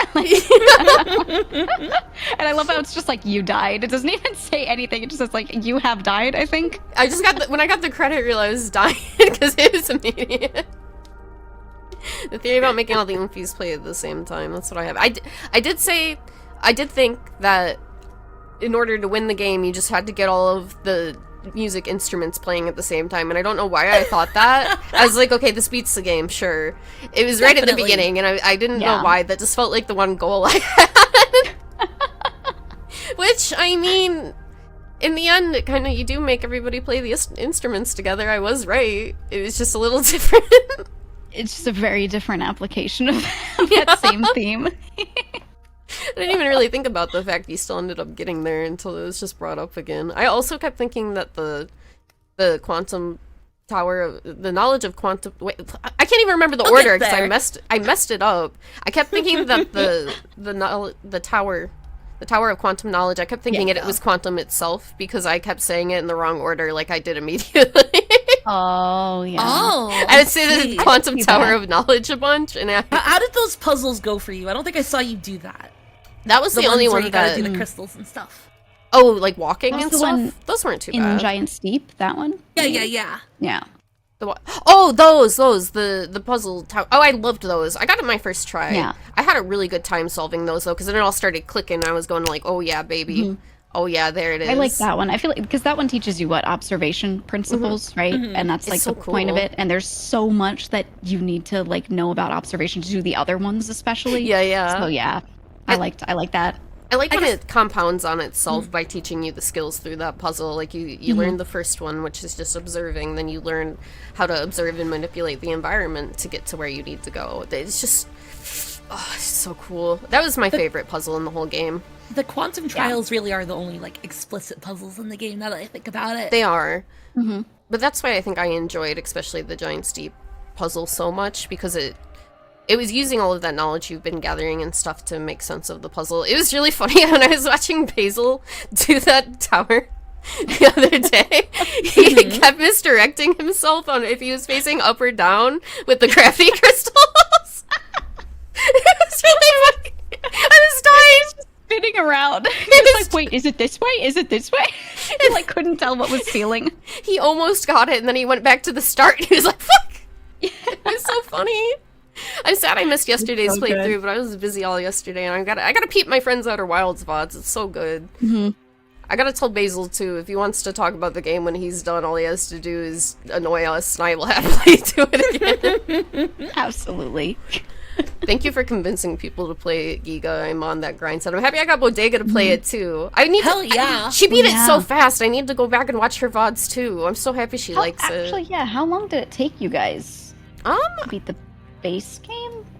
Or no, you did DLC for. Well, I guess you did everything except the very ending, right? Yeah, I did pretty much everything. And I want to say the DLC maybe took me 10 to 15 hours. I think my total game time was 51 hours. Or 50. It was around 50 hours, I think, was my total playtime when I beat the game.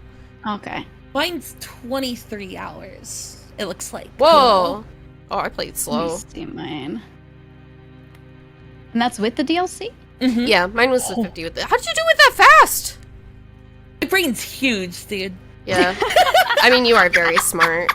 I thought I was So smart, but now true. you're... Oh, okay. I'm kidding, I love you. I have 29.4. Oh, yeah, you mine. got But that something a lot includes all my, faster. like, I went and found the other endings and stuff, so I don't really know. I took my They sweet-ass also, time like, playing.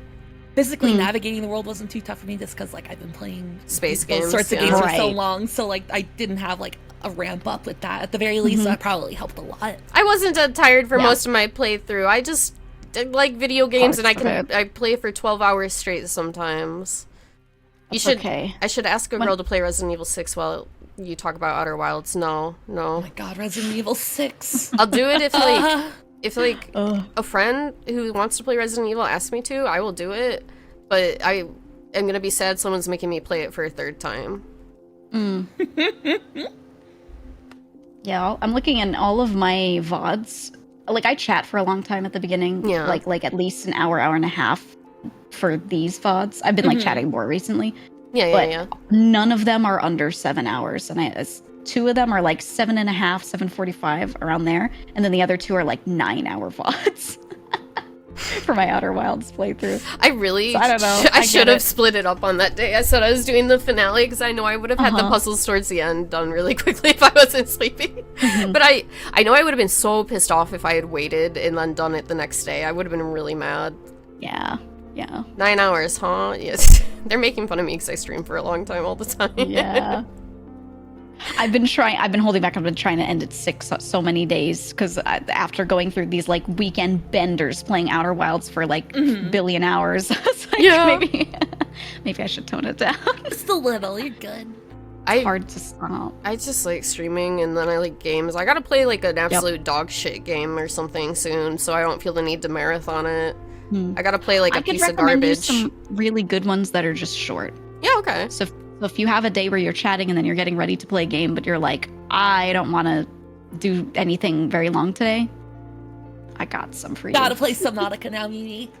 Okay, I think I have it. First one? I think I do have it. I played a bit of the first one. I actually didn't beat it. I played just a bit of it, and then I played the second one, and I went through all of that. And I realized the I ice one. Yeah. But then I realized that I like the first one more, but I like haven't had it in me to go back and play it. That's understandable. Honestly, like the why. writing in that game is like really, really fucking good. Mm. Really In good. Subnautica? Yeah. Oh yeah. Oh, that Absolutely. surprises me to learn. My favorite part about that game was its story. Like 100%. I'm That proud would of be a you good for one if you're getting looking through for it. more of this, like what Outer Wilds gave you with some of the story and everything. I feel like that would be a good one to go through. Yeah. It's I've got all it. that exploration. I've got access to it. I could pretty easily play it. Yeah. Subnautica I'm trying to looks think great of on just like Steam Deck. really compelling narratives in video games that have like a bunch of threads that tie together, and Hypnospace Outlaw actually might be a good one. Oh, I bought that It is on a sale. It is a form of exploration. Like you're digging through like weird, fucked up websites, and there's all these interlinking little bits and stories that Right. Yeah, I've support got one that. another. I feel like that could be something that would appeal to you. You think that's a game I'd like more in my own time or on stream though? I I've been really wondering like that. streaming it because it's like legit really funny on top of everything else. Oh, okay. Usually video games, I feel like video games have a hard time being funny a lot of the time. Yeah, because humor is a really subjective thing. But, you know, I think Outer Wilds is a funny game though, because you can Looney Tunes this shit. Oh yeah, absolutely. Oh, absolutely. Looney Tunes It's it like so funny to much. watch. It's really funny to watch. It's a lot of moments where you're just like, I wonder if, and then you do something so stupid. Even simple stuff like, can I go into the sun? And you just fly into the sun, right? I kept flying into the sun. Or when autopilot doesn't work, you trust autopilot, you're talking to chat, and then you just crash Oh, into yeah, something, no, and you're like, never. huh? I didn't trust autopilot after a certain point because I got brought into the sun and down onto Earth. I think it's so funny that the flavor text on the autopilot is there's one guy who's like, yeah, would love to spend some more time, fixing that autopilot. Yeah, it's getting yeah. better. But you can tell he's saying it's like not done yet. It's not good yet. I love it. This game has got so many cute little details. It's got so there's just so much to it. There's so much meat in this game. Yeah. Oh You man. know- It's wonderful. You know what they could do for a really good game like for Outer Wilds 2? I was saying Yeah. like before they could do the next universe, they could even do the Nomai, there are all these other vessels that are actively like you even get to read some of their modern logs where they're like the disappearance of Eskel's vessel, like it's a historic thing. Yeah, What yeah, if they yeah. just have games set around the other The other Nomai Nomai clans. That'd be and doing cool. other things like That before would the be time neat. loop? Oh, Yeah, look, that would, like there's that a would lot. be pleasant. I like that Yeah. idea. this universe is just so pleasant. That's why it's. I mean, all good things do come to an end, though. That's one of the main messages I think of Outer Yeah. Wilds. It really is all good Right. things come to an end. Mm-hmm. Oh yeah, someone mentioned Heavensville earlier in chat. Also, I do know about the meeting yourself inside the Ash Twin project. Yeah. We talked about that a little earlier. Yeah, we did. Investigate where the Bramble- bramble seed But came from. Do we really need to know that? That I don't know, is. I feel like every time anybody talks about a sequel to anything, I just immediately start thinking, do we really need this? Do we really need this? Sometimes Yeah. over It's hard not to get kills immediately stuff. I get cynical it. about the idea of a sequel to anything, especially something as like self-contained as the Outer Wilds. Everything that game needed narratively is in the game, You're right. You're and right. it doesn't need any extrapolation. I don't think. Yeah, the only Maybe stuff the that's unexplained cinematic is stuff like universe. the bramble seed and like how exactly it works and why it works the way it does. Like we don't need that. It just does, and that stinks. It just reminds me of. Man, you've seen Kaiba, right? I don't know if you've seen geega. I actually haven't. Oh, you haven't? Oh, never. Never. I can't mention it. I know bits and pieces about it. It's like the one Yuasa series. I haven't actually watched all the way I guess through that's yet. why I assumed you'd seen it. But there. Yeah, that's fair. There's something in Kaiba that reminds me a lot of the Dark Bramble and the way the seeds work. With I mean, they basically exist to take over and destroy planets. That's why I wasn't. Right. The anglerfish are they native to the Bramble, or were they native to the planet that got destroyed by the? I think it implies it's the Bramble. I think. I thought it was implied that they were native to the planet that the Bramble once was, but maybe not. Well, there's that anglerfish skeleton in Ember Twin. Yeah, and it's really Yeah. they said Which is why I thought it was launched there, because the planet that the Bramble was, we find shards of it elsewhere. So I figured that happened quite a long time ago, and then that anglerfish was lodged there a little bit before the Nomai got there, maybe? Yeah, that makes sense. yeah, that was does my make thought. sense. I'm looking at the Outer Wilds wiki page, and there's just a singular page for death. It just says death. Death. It's a list of ways to die. Oh. But also, that's like a thing that I like about this game. It is not a game written to have a Wikipedia written about. Oh, it's not. So, like, that's the thing so many games get up in their heads about, where, like, yeah, if you know, need all of this lore or whatever. Perfectly Right. document everything that's already in the game when you can just go play the game. The game's director and writer in that NoClip documentary were like, they didn't want lore. They did everything that you read in the game is important to the actual narrative and not just background Which is fluff. what it is. It's actionable. I think it's the phrase that they use. Yes, they did Right, say right. that. The documentary was really Yeah. cool to watch. I really liked hearing their point of Should view. put that in chat if you haven't linked that. Oh yeah, I can Yeah. grab it.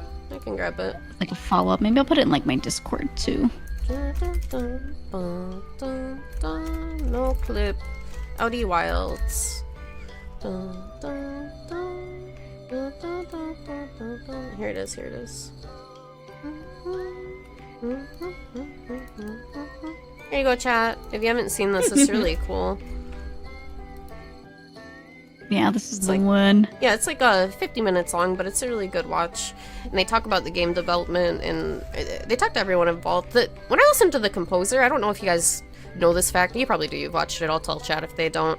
The composer recorded himself from 7 years ago at game launch time, and he combined that with the final version of the song with the recent playing of the same chords, the same verses before the game was shipped out and stuff. So the last song they all play together, it has when he first recorded it, and it has when he recently recorded it. And I think that's really kind of a beautiful thing to put in the music for the game. You have that 7 years apart. It kind of even lends to the themes a bit. Yeah. I think it's really sweet. I love that. Fly around at hemisphere, you see a big black sphere where the dark bramble inside assets are hidden. Oh, huh. Interesting. Oh, that's cool. It's this game, like, on a technical level, is so interesting too. Like, It they go is. over it like really thoroughly in that documentary. It's Yeah. wild. Like, their emphasis on none of it is faked is interesting. Hmm. Yeah, because That's they're not something faking any that's of the really- mechanics or physics. Right. They wanted it to be, like, as real as possible. And I liked that, so something that's really interesting is they were very limited in how they could have things load in.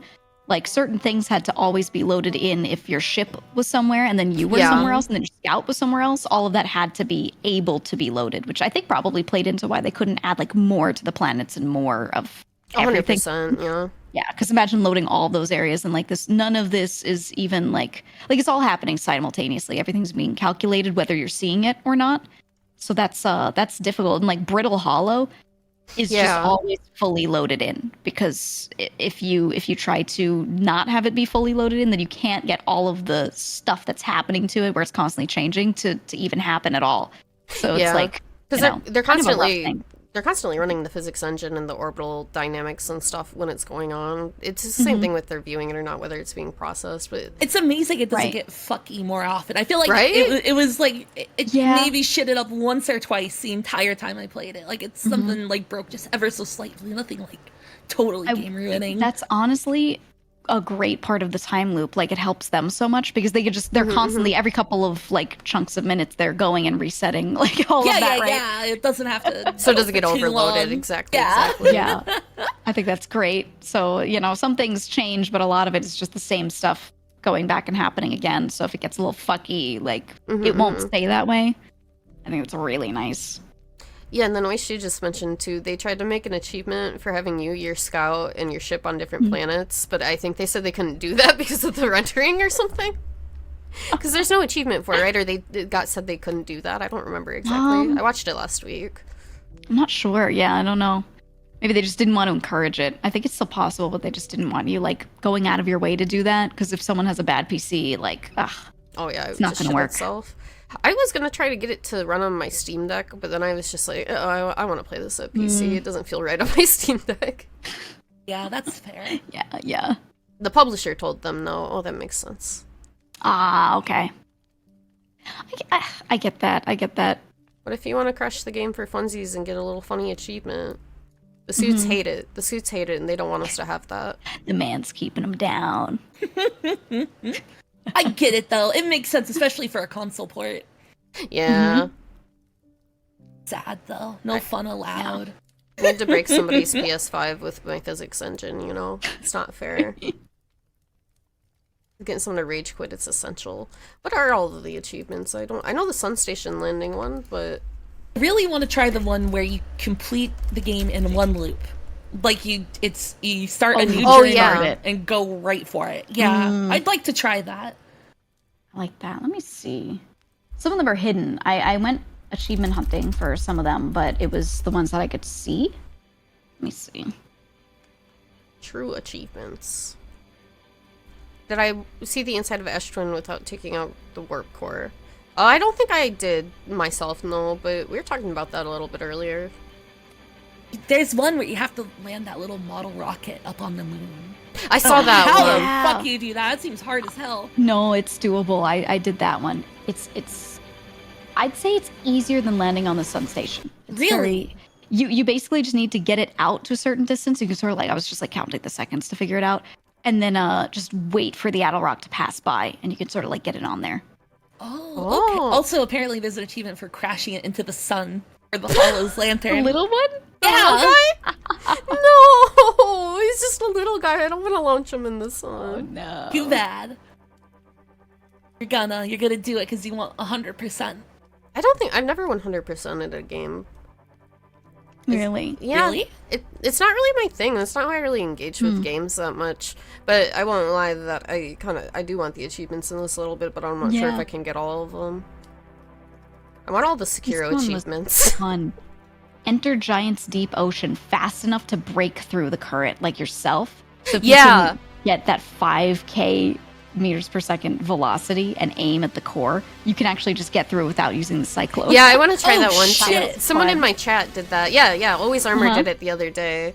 I want to try. You have to go 20,000 kilometers per second or something. This one says 5k, but I don't know. I feel like it's a lot. You hit it at 20k. Oh, okay.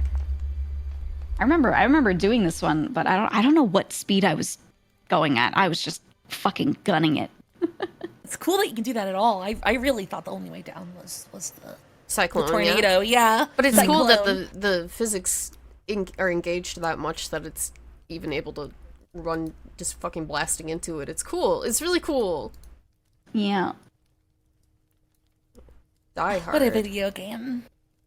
You can also great video game. You can bring back the warp core to the museum too. Yeah. From Ash Twin Project. Die within. Just show it to him. Look, guys. Look what I got. Look what I got. Die within 60 seconds is a fun one. What do you do? Just stand on the fire? Yeah, that's usually the way people do it. I never killed myself in the main fire, which is probably why I had so much trouble with that DLC puzzle. Yeah, I remember that. You could not figure out a way to not get woken up by those alarms. You gotta die. I was so mad. Have to kill yourself now. The next morning, I was like, I would have had that in 10 minutes at most if I was awake, but I was not awake. I was gaming too hard that day. And then I just spent the whole day afterwards randomly crying because I listened to the soundtrack. I was Oomphy debuffed. I was a poor woman who's Oomphy debuffed. She immediately threw herself in the fire first. That's amazing. That's, That's a good way to go. Oh my god. Some people's brains, you know? I did say I had to be brain dead specifically. I wasn't saying dead. I said brain dead, and I don't know why. I was convinced it was specifically killing your brain. Yeah, I wanted that light turned off really badly. Oh, I see, I see. I remember you walking around in circles and you're just like, how do I kill my brain? I wanted to know. You're like, how can I actually just kill it off? Like in the simulation, you're like trying to figure out how to do it. I couldn't do it. I was so mad when I realized what I had to do. Funny. I need to, yeah, for some reason I thought I needed 2 artifacts at one point too. That made no sense. I think I was just grasping for straws. I just honed in on brain dead. I don't know. I would have had it if I was awake. I know I would have. I did feel smart with all the other puzzles though. I was really happy my chat didn't backseat me from the puzzle solving and piecing stuff together. Like the game took me a lot longer than both of you, it sounds like, but I had a really nice time actually solving it myself and taking my time with it. It was it was nice to watch through because it's like, I don't know, just hearing you sit there and talk about what you thought was happening and going and testing those things. I think more of your time was spent on you're just testing hypotheses that you had instead of just being like, well, I'll get more info. Like you were like actually trying it, you know? I was having fun trying to eliminate variables and figure out what was different and what wasn't. Yeah. You were pleased by how little chat hinted. Me too. I was very happy everyone was nice. Was I too maniacal in this one? What is this awful noise I made? What is this? I'm gonna watch it. Did this work? Oh, it's when you realized. I think I cackled. I'm gonna hear myself on the stream. I remember this. That really, dude, holy shit, that is a cackle. There's no other word for that. I really do cackle. I do sound like a witch. Oh my god! That's me solving it and just getting brain blasted. Oh, Gotta bring back so the funny. evil characters tag on Twitch just for you. I use evil. I do use evil characters. I use evil. There used to be one called evil characters. That's what I had I too. missed it. I miss it too when evil fills the void, I guess. I can't help it. I just got so excited I figured it out after a million years. God, that puzzle. I would have had it. I'm being bitter about how it was like the 13-hour mark when I realized. I think you fully understood. I think you completely understood, and it was literally just the tiredness. Yeah, 100%. Tubular. Oh, you have to. You make tags. Yeah. Twitch got rid of like the set tags and you just write on your own. Like good characters, neutral characters, and evil characters were their own tags for whatever reason before Twitch let you do whatever. There's an achievement called Tubular. You ride the face of a wave for 16 seconds on a raft in the DLC. Yeah, that one's fun. How do you do that? Did you do it? You need to get the raft up to the dam and just fucking go for it. Oh. It's fun. Apparently one where you swim through the dam grate. I didn't even know there was one. I didn't know you could go through it. Yeah. I achievement hunted like the base game stuff. I didn't do all the Echoes ones. Yeah, there's a lot of it for the Echoes. Fucking Breath of the Wild achievement in the DLC. Korok seed somewhere, apparently. On top of something somewhere, yeah. Oh, you can burn the slides yourself in one of the campfires for an achievement, too. Oh.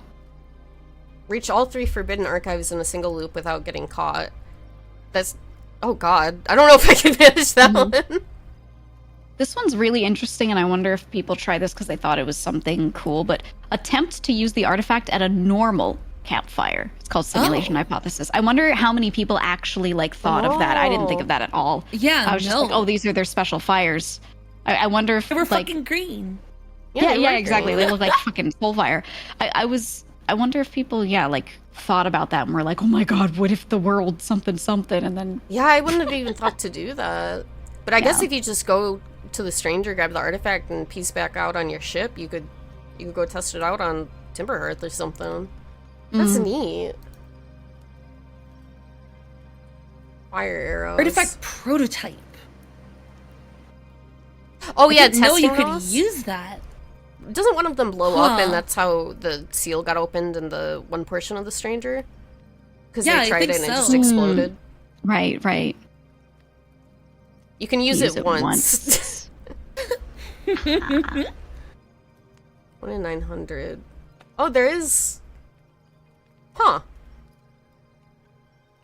Yeah, the Korok. What? Yeah, it's a weird one, I think. Oh, Kind of cute. a 1 in 900 chance.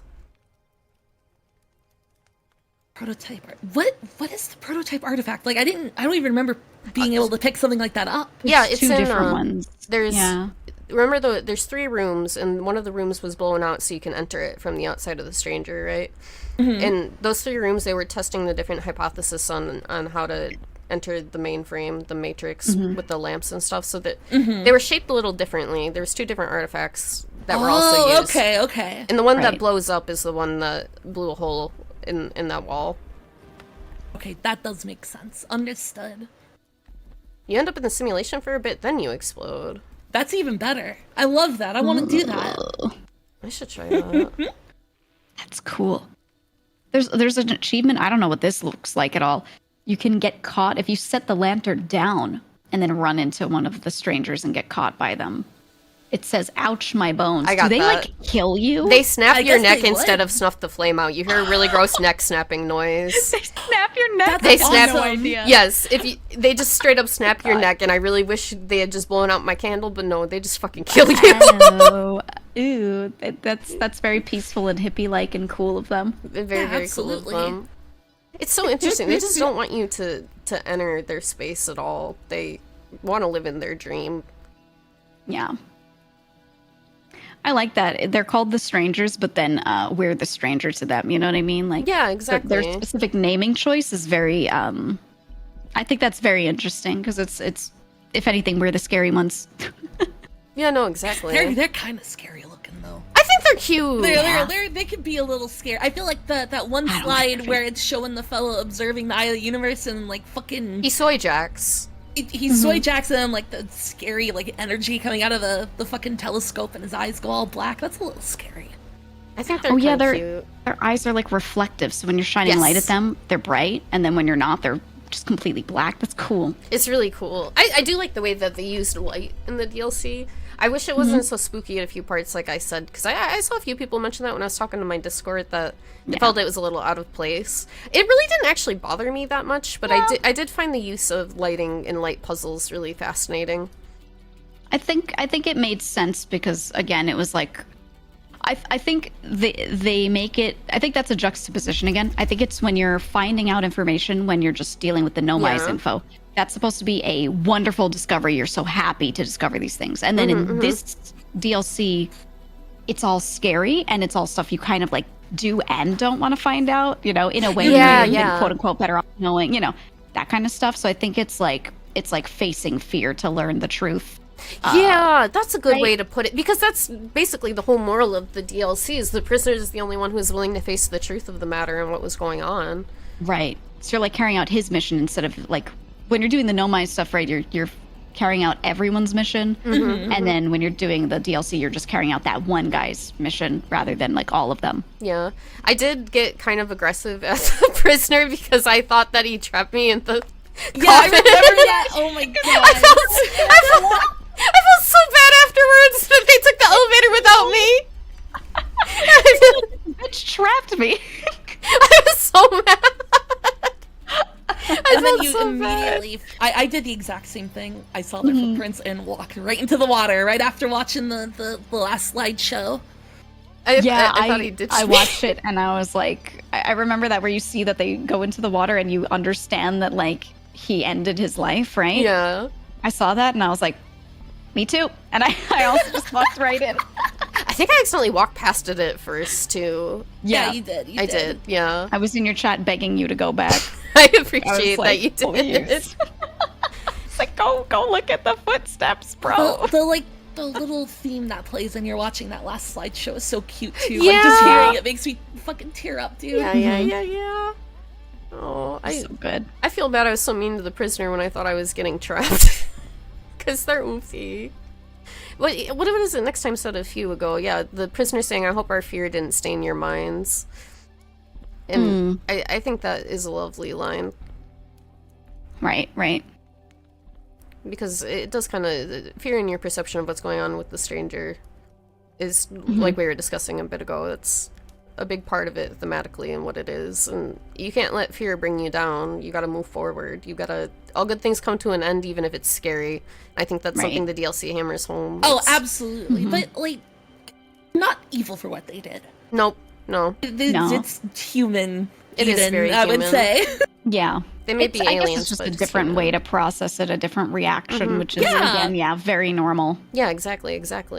I definitely empathize more with the strangers I do than Nomai in terms of accepting that kind of thing. Honestly, like I would freak out. Yeah. I would, like, no question. Being alive is a lot of fun. So, like, you know, having visible punctuation to the whole thing out in space would be scary. It would Yeah. be. And especially if you don't know what to do after that point or you can't accept it. I mean, the universe would have just completely ended, right? If we didn't have the Umfi helping birth the new universe. There wouldn't have been... I'm kind of fuzzy on the details of that exactly. It just wouldn't have happened at all if we didn't have the time loop, right? The universe was just going to end if we didn't have that it's going on. implied that the Eye of the Universe hung out from a previous universe. Yeah. I think. Like, it's older than the universe It's itself. the thing that is quantum and allows the universes to do this each time the universe is ending. Yeah. It's implied, I think. They don't really explain that, though. But it Yeah. is older, so we know it's done this once before. So I guess the implication is, okay, this is one giant cycle, and this will happen every time. Assuming someone observes.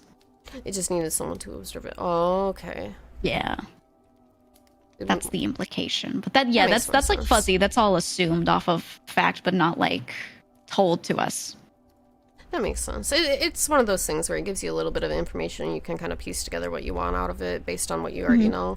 I do like when Right. things don't get super over-explained, because especially with science fiction, you can really make your story worse if you give too many Yeah, details. dude, don't need techno babble. Absolutely not. As fun as it can Right. be. Yeah. If you don't observe the eye of the universe, the game turns into Iron Lung. What is Iron Lung? People have been talking about it a lot. I hate that fucking game. Yeah. I was curious about it, and I wanted to watch a playthrough because it was like apparently a very short game, and I just didn't have any desire to like really play it after reading about it. So I watched Markiplier's video on it, of all people, and I thought it was a making a cool movie or something? concept. Is he? I thought. I genuinely almost said Markiplier again. Markiplier, I'm Markiplier. pretty sure is directing or at least bankrolling an Iron Lung movie or something. my That's God. why I. As That's a why I movie, know it could be about cool. I think like the way it's written and what it's about is really neat. It's just the game itself is not my favorite. I don't know. I was just looking at it. I was like, okay, I'm glad I didn't play this, but it's a really neat idea, and if it were made slightly better, it could be real good. See. Oh. Directing it. Markiplier is a director now. He's I see. Wow. Wow. The game is a Yeah. vehicle for the lore. Oh, that makes sense. Mm-hmm. Minimal Yeah. restricting design. Oh, okay. I was looking on the Wikipedias. Right. I think the lore is very cool. I think it's like what it's built on is very neat, and then it's just a simple game that doesn't do much for me because I'm like I don't like horror enough, I think, to Yeah. like see through a game that's like, primitively made for that. So Yeah, I get that. I was Me like, too. I felt happy that I saw it, like watched it and like read about it. I was like, that's pretty neat. And I think I hope they do make more off of it, definitely, because like it seems cool. Yeah. I haven't heard of this, but I thought when Iron Lung was said, it was like an actual Iron Lung, so it made me laugh. But now I realize it was a video game. I was like, oh, that's wild. Why am I like this? Yeah, Markiplier went into an iron lung for 10 days just to see what it was like. Just to see what it was like. If you have some fear of enclosed spaces, if not its regular photo game. Yeah, claustrophobia is a pretty big fear. I could see why that might be spooky to some people. It doesn't look that scary at a glance to me, but No, it's all done with like sounds and then sound design, yeah. Yeah, you're in a submarine and you're just taking pictures. There are no windows on your sub. So you take the occasional picture and just see what's out there. And occasionally there's some things that you see that are like weird and they get weirder and you're like, oh no. And then you hear sounds after having seen like those pictures. So, you know, I need to walk away from the picture to keep the sub moving. So it's good suspense building. I think it's like really well made in that way. That makes sense. Yeah. Oh, and look at this. Primal Zen chat. Remembered another Outer Wilds Easter egg. If you stay on the title screen, all the stars gradually supernova and the logo drifts apart. That's so huge. I didn't know that. That's really cool. Yeah, it does. I remember watching someone put up a video of like there's like a speed through where they just kind of like they recorded the screen for a while and then you could just like watch it drift because they sped it up a ton. Oh, I want to see it. Let me find it. I will happily put it on screen because I didn't know that would happen. Is it on a 22-minute loop when it explodes on the title screen too? It'd be really cute. I don't know what the loop is here. It is. This one's a 4-minute video. So you like click through that easily. There we go. And then I put it up on screen. Window capture. Good enough. I scoot us down. Let's see, 21 minutes elapsed, 25 plus minutes. Oh yeah, it looks like at some point it does kind of stop and like the sky is dark because there's just no stars left. But it looks like the last stars are done exploding by the time it would happen in game 2. Oh. It's really clever. How cute. I like that. Yeah, some Family Guy funny moments. Yeah, of course, dude. Fart reverb noise right now. There you go. I won't put that on my channel because it would scare me too much. Outer guy. The reverb fart. The reverb fart just hits a frequency that's so like solid that no matter what you're doing, you're gonna hear it. It's gonna pierce through all other sounds, even if game sounds loud. So like no matter what you're doing, if you play that fart, the streamer will hear it and it will be loud to them. It's fucked up. Same thing with like the gunshot one. That one I don't have. But Gunshot one. That would scare me. One. A lot of people have the gunshot sound and sound alerts. It sounds like a gun going off, but like very close to you. It has a very like sharp sound to it. I don't like that. Ugh. That would make me panic. Oh no, I would have a panic attack instantly. Yeah, that one's icky to me. The logo does just keep breaking apart. Mm-hmm. It's like drifting. Whoa. Yeah, you start seeing all the supernova and everything. That is so cool. So even if you're just taking your time starting the game, you're gonna see what happens in the game really fast. Actually, yeah. I wonder if anyone. This must have happened to someone, but I wonder if anyone like did this and then looked at it and was like, "Does this mean something?" And it like clued them in. Yeah. Oh, I've heard the door that. I do know Hmm. the noise that sounds like somebody is knocking a door right behind your ear. Oh, that one freaks me the fuck out every time. Alice has that one, and it also always scares me if I'm watching her and I start hearing the knocking. I fucking live on my own in my own fucking apartment. I still get scared by that shit. Planet 3 is kind of... Yeah, that's true too, isn't it? Darker. Title streams for some yeah, no. Some I wonder what streamers do that. Yeah, who the fuck would do that? That's stupid. Yeah, there is something orbiting the O and Outer Wilds. That's cute. I don't think I've ever been on the screen for more than like a minute. Yeah, same. I always just start. I never would have known. Yeah. The last star slowly fades into black sky. Oh.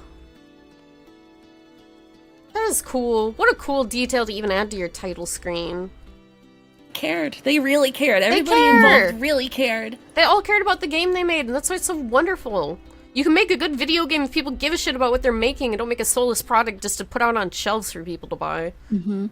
I feel like more games would end up this route if they hired people in and gave them normal work hours and let 100%. them build a game at some sort of pace. Like, I feel like so many more games would come out with this level, maybe not exactly, but, you know, this level of passion put into it if they just had normal working conditions and weren't Also, crunching. 100%. I think Yeah. also the people who worked on this game aren't just fans of video games. I feel like if a video game is made by people who've only played video games, it shows. But like the person who wrote this game obviously watched movies and read books and stuff. So like it actually has some thematic have to.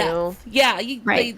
you got to know at least a little more than one medium, to make a compelling story. I feel that way think. about art too, as a medium. Like, Yeah, if you're somebody who absolutely. draws a lot, you really need to watch like movies and TV and actual photography, and not just watching Yeah. like anime and whatever. Yep. If that's what you draw, I think that's important. Yeah, you're like your perception of art and jokes, even everything is going to be like different depending on what your experience with those things are. Yeah, 'Cause they're just exactly. a culmination of that. Yeah. A video game is made by someone who's never played a video game. It also shows, and it sucks. So that is true. Yeah. Yeah. It always absolutely. ends up being made like a movie, Yeah. but like without the interactivity element. So it's like dead in the water because people just want to interact with it. yeah. Yeah. Don't be a David Cage. Exactly. Don't be a Simply David Cage. enjoy all Right. sorts of different art. That's what you should do. Yeah. You should look at lots of kinds. Pretty easy. Art's a wonderful Yeah. thing, and we're lucky enough to be able to engage with art in a giant scale, given the internet and everything. You can just look at everything at any time. You can Okay. get any music, movie, painting, anything. You just do that, like right now. Amazing. It's great. You can right now go bother every single one of your friends and tell them to play Outer Wilds. Yeah! Yeah. Should. You have the power of Become a sharing. crossroad. art. Proselytize for the Sumfies. I am. I'm gonna get so annoyed about this forever and ever and ever. I love it. I think the thing that I keep hearing back from people that I told to play this, they're like, "Thank you for telling me to play this. It's great." Blah blah blah. But then they're always like, "This ruined a lot of other games for me." Yup. Right. is what they Oh, say. 100%. And I'm like, "Ugh, I get that. Completely understand." Because you just it wears off. But for the next couple months after playing this game, everyone has this horrible feeling when playing new ones. They're just like, "It won't be Outer Wilds." It's not the Like- same. It's really not. Mm-hmm. Yeah. And really, all I can do is convince people to play it and watch them, and then just talk to them about it. That's the only way to engage with it after you finish it, I feel, because Yeah. there's only so much you can do within the game itself. Like, for me, it's this and Disco Elysium, and this is a way easier sell to Disco Elysium. Oh, I 100%. think. Yeah. I adore it, but Yeah. yeah, like... I love it too, but you're right. Did I tell you my friend's like 10-year-old son was playing Disco Elysium for some the reason? wokest 10-year-old imaginable. It kills me. my God. I think that's so funny. I was talking to her. I was like, "Does he understand it?" Yeah, I don't... He had like 4 hours in Art's or nice. I something. bet he likes the art. Looks nice. He's afraid of tax fraud and plays chess and thinks that all of his friends who like anime have bad taste because his mom is an anime boomer. Okay, maybe this no. kid's actually cool as shit. Wait a minute. This child Coolest sounds like you. 10-year-old alive. Yeah, I was about to say. I understand them. I really do. Wonder what the kid's those talking games that about. I end think up I was reading also about. afraid of committing tax fraud as a kid. Like, I was afraid that if I didn't pay sales tax correctly, I could get in trouble. Oh my, of course Pretty you sure. did. Yeah. Oh. Terminal fear of getting in trouble. You know? Yeah, I get it. I get it. I was always afraid of being in trouble too, but I don't think I thought about taxes for a very long time. Not the most common thing for a kid to worry about, to be honest. They usually have yeah. other worries. It was a bit funny though. I had to bring that up because you brought up Disco Elysium. But I love that game too. But that game has a lot of replayability because you can do different things even if you solve Yeah, the every mystery and time I stuff. see somebody play it, I see dialogue I haven't seen, and I've replayed it like fucking 4 times. It's It's really kind of interesting. wild. I wanted to wait a while to replay it. I started a second run in like January, but then I kept dying immediately because I was letting Harry do a lot of drugs and alcohol. Because in my first playthrough, I felt really bad about that man being enabled. So I didn't let him drink once. I didn't let him do any drugs, and I accidentally made him shave himself, and it was really scary. He is scary without the beard. It doesn't work for him. It doesn't work for him at all. You did the same thing. I just felt bad. I like couldn't get myself to make him worse. Only becomes worse. Only becomes Oh, worse. God. Yeah. Henna of Nancy Reagan. No, no, no. I hate that. I've been kind of, Oh my Leon, God. Leon. We know about him. He doesn't need to be brought up. I It's really fine. hope the Outer Wilds developers get to make something new. Me I want them too. to make something. If they just apply Yeah. the same sensibilities and skill to something different, it could be just as beautiful, even if it's Oh, not like the same 100%. themes. I want it very badly. I think they are hiring people to develop something maybe of even a bigger cool. scale, which is really cool. I think. They made such a great game, and I can't believe that it would be like a one-hit wonder situation. I definitely think they're going to make more games that are very well-designed and memorable. At least that's my hope.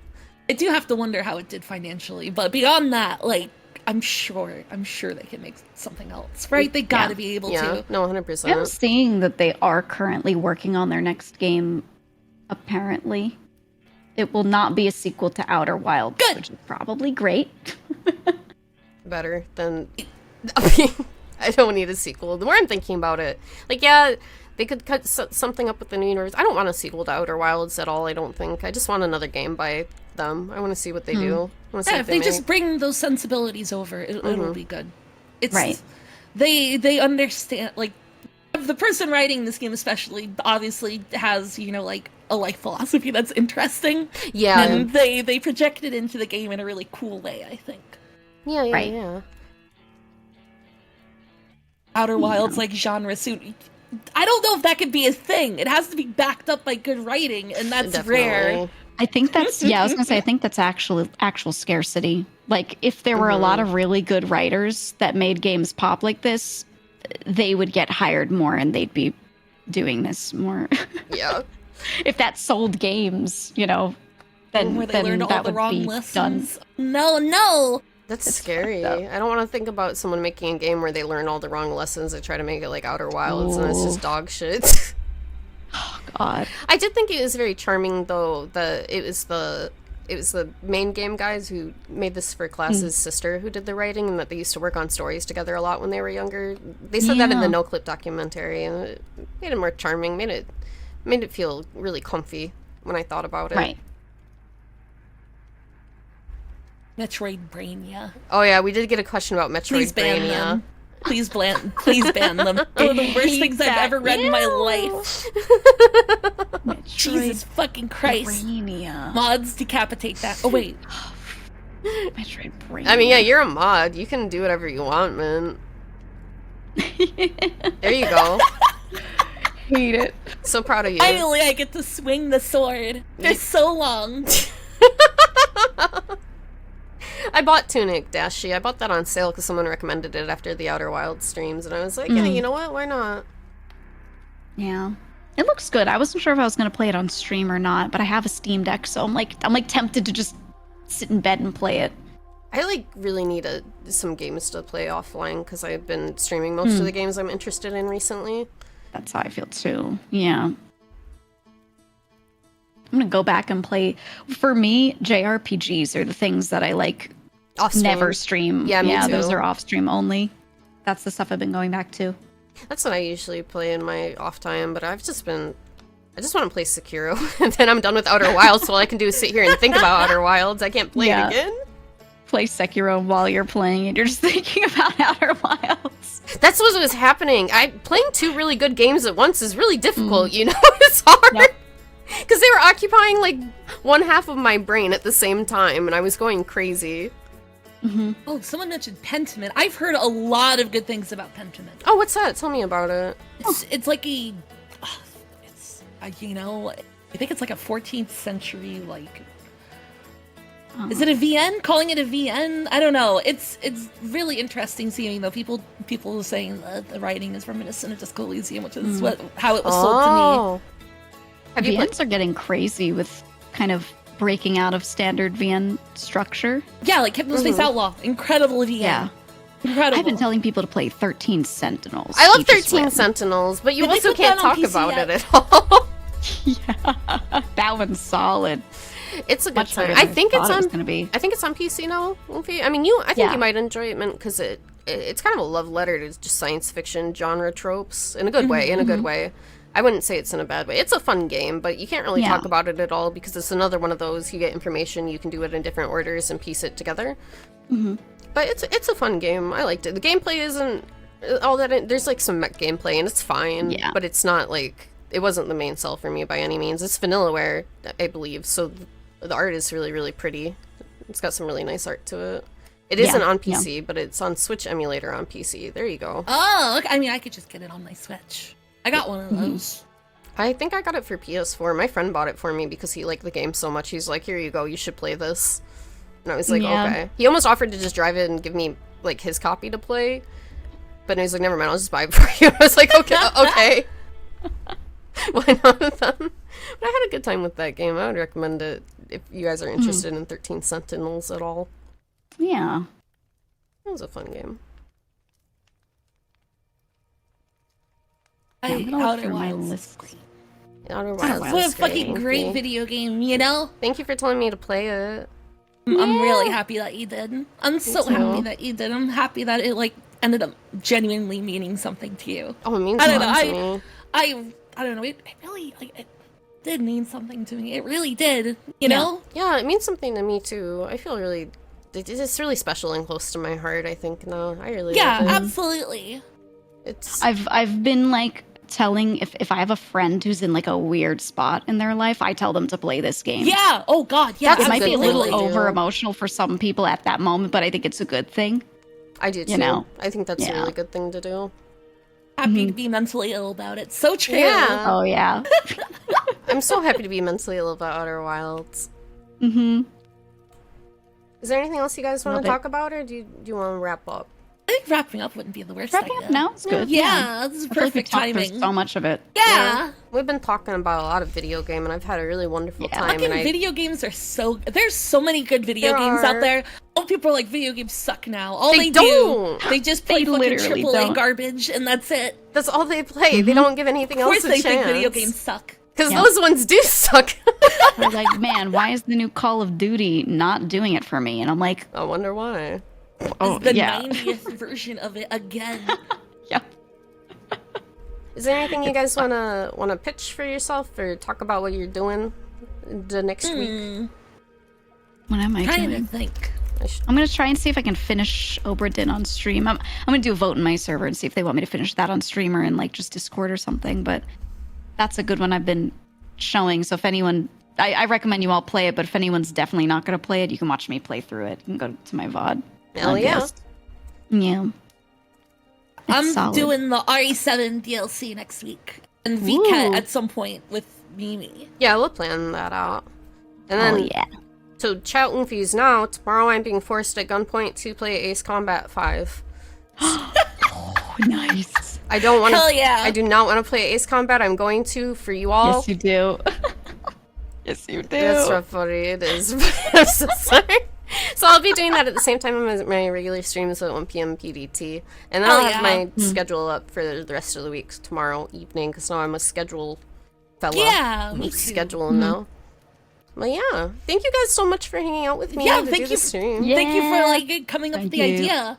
I'm so happy that we could chat about it. We could talk to chat about it. I love Outer Wilds. I love it.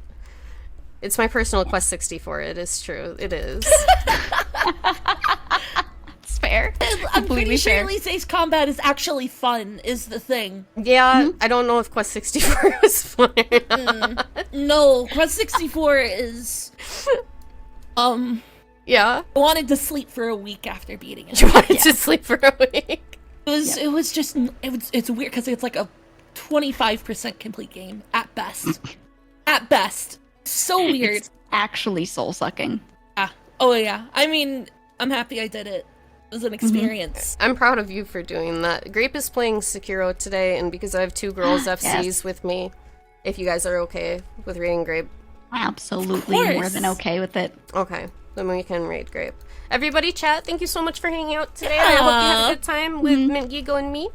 I had fun. This was fun. It was a good time. Yeah. Thank you for the invite. Yeah, I thank you for appreciate it. hanging. But we are going to raid Grape. I Hell will yeah. see you guys sometime tomorrow. I'm streaming tomorrow. I just said that. Yeah, you totally. What were you streaming tomorrow? Ace Combat. Ace right Combat. Now. Right, with the gun to your head. It's Got gun it. to my head, yeah. She's already trying to erase it in her mind. And with the explosion gif? Yeah, okay. Ooh. Yeah, hold on, I got Explosion you. gif. It was really tiny! I'll do it again. Love Where that. I said it didn't work a second time. That's okay. Absolutely We wicked. exploded. We all died on our way back to our home planet. The Can't end. believe they died. Oh man, that's crazy. That's so crazy. That's twisted. That's Oh man. Thank you guys again for joining in chat. You have a good rest of your day, good rest of your night. Yeah. Whatever time it is for you guys, it's time for us Yep. to go relax. I hope you have a good one, everybody. Bye-bye. Bye. Bye. Bye. Bye. Bye. Bye. Stop stream.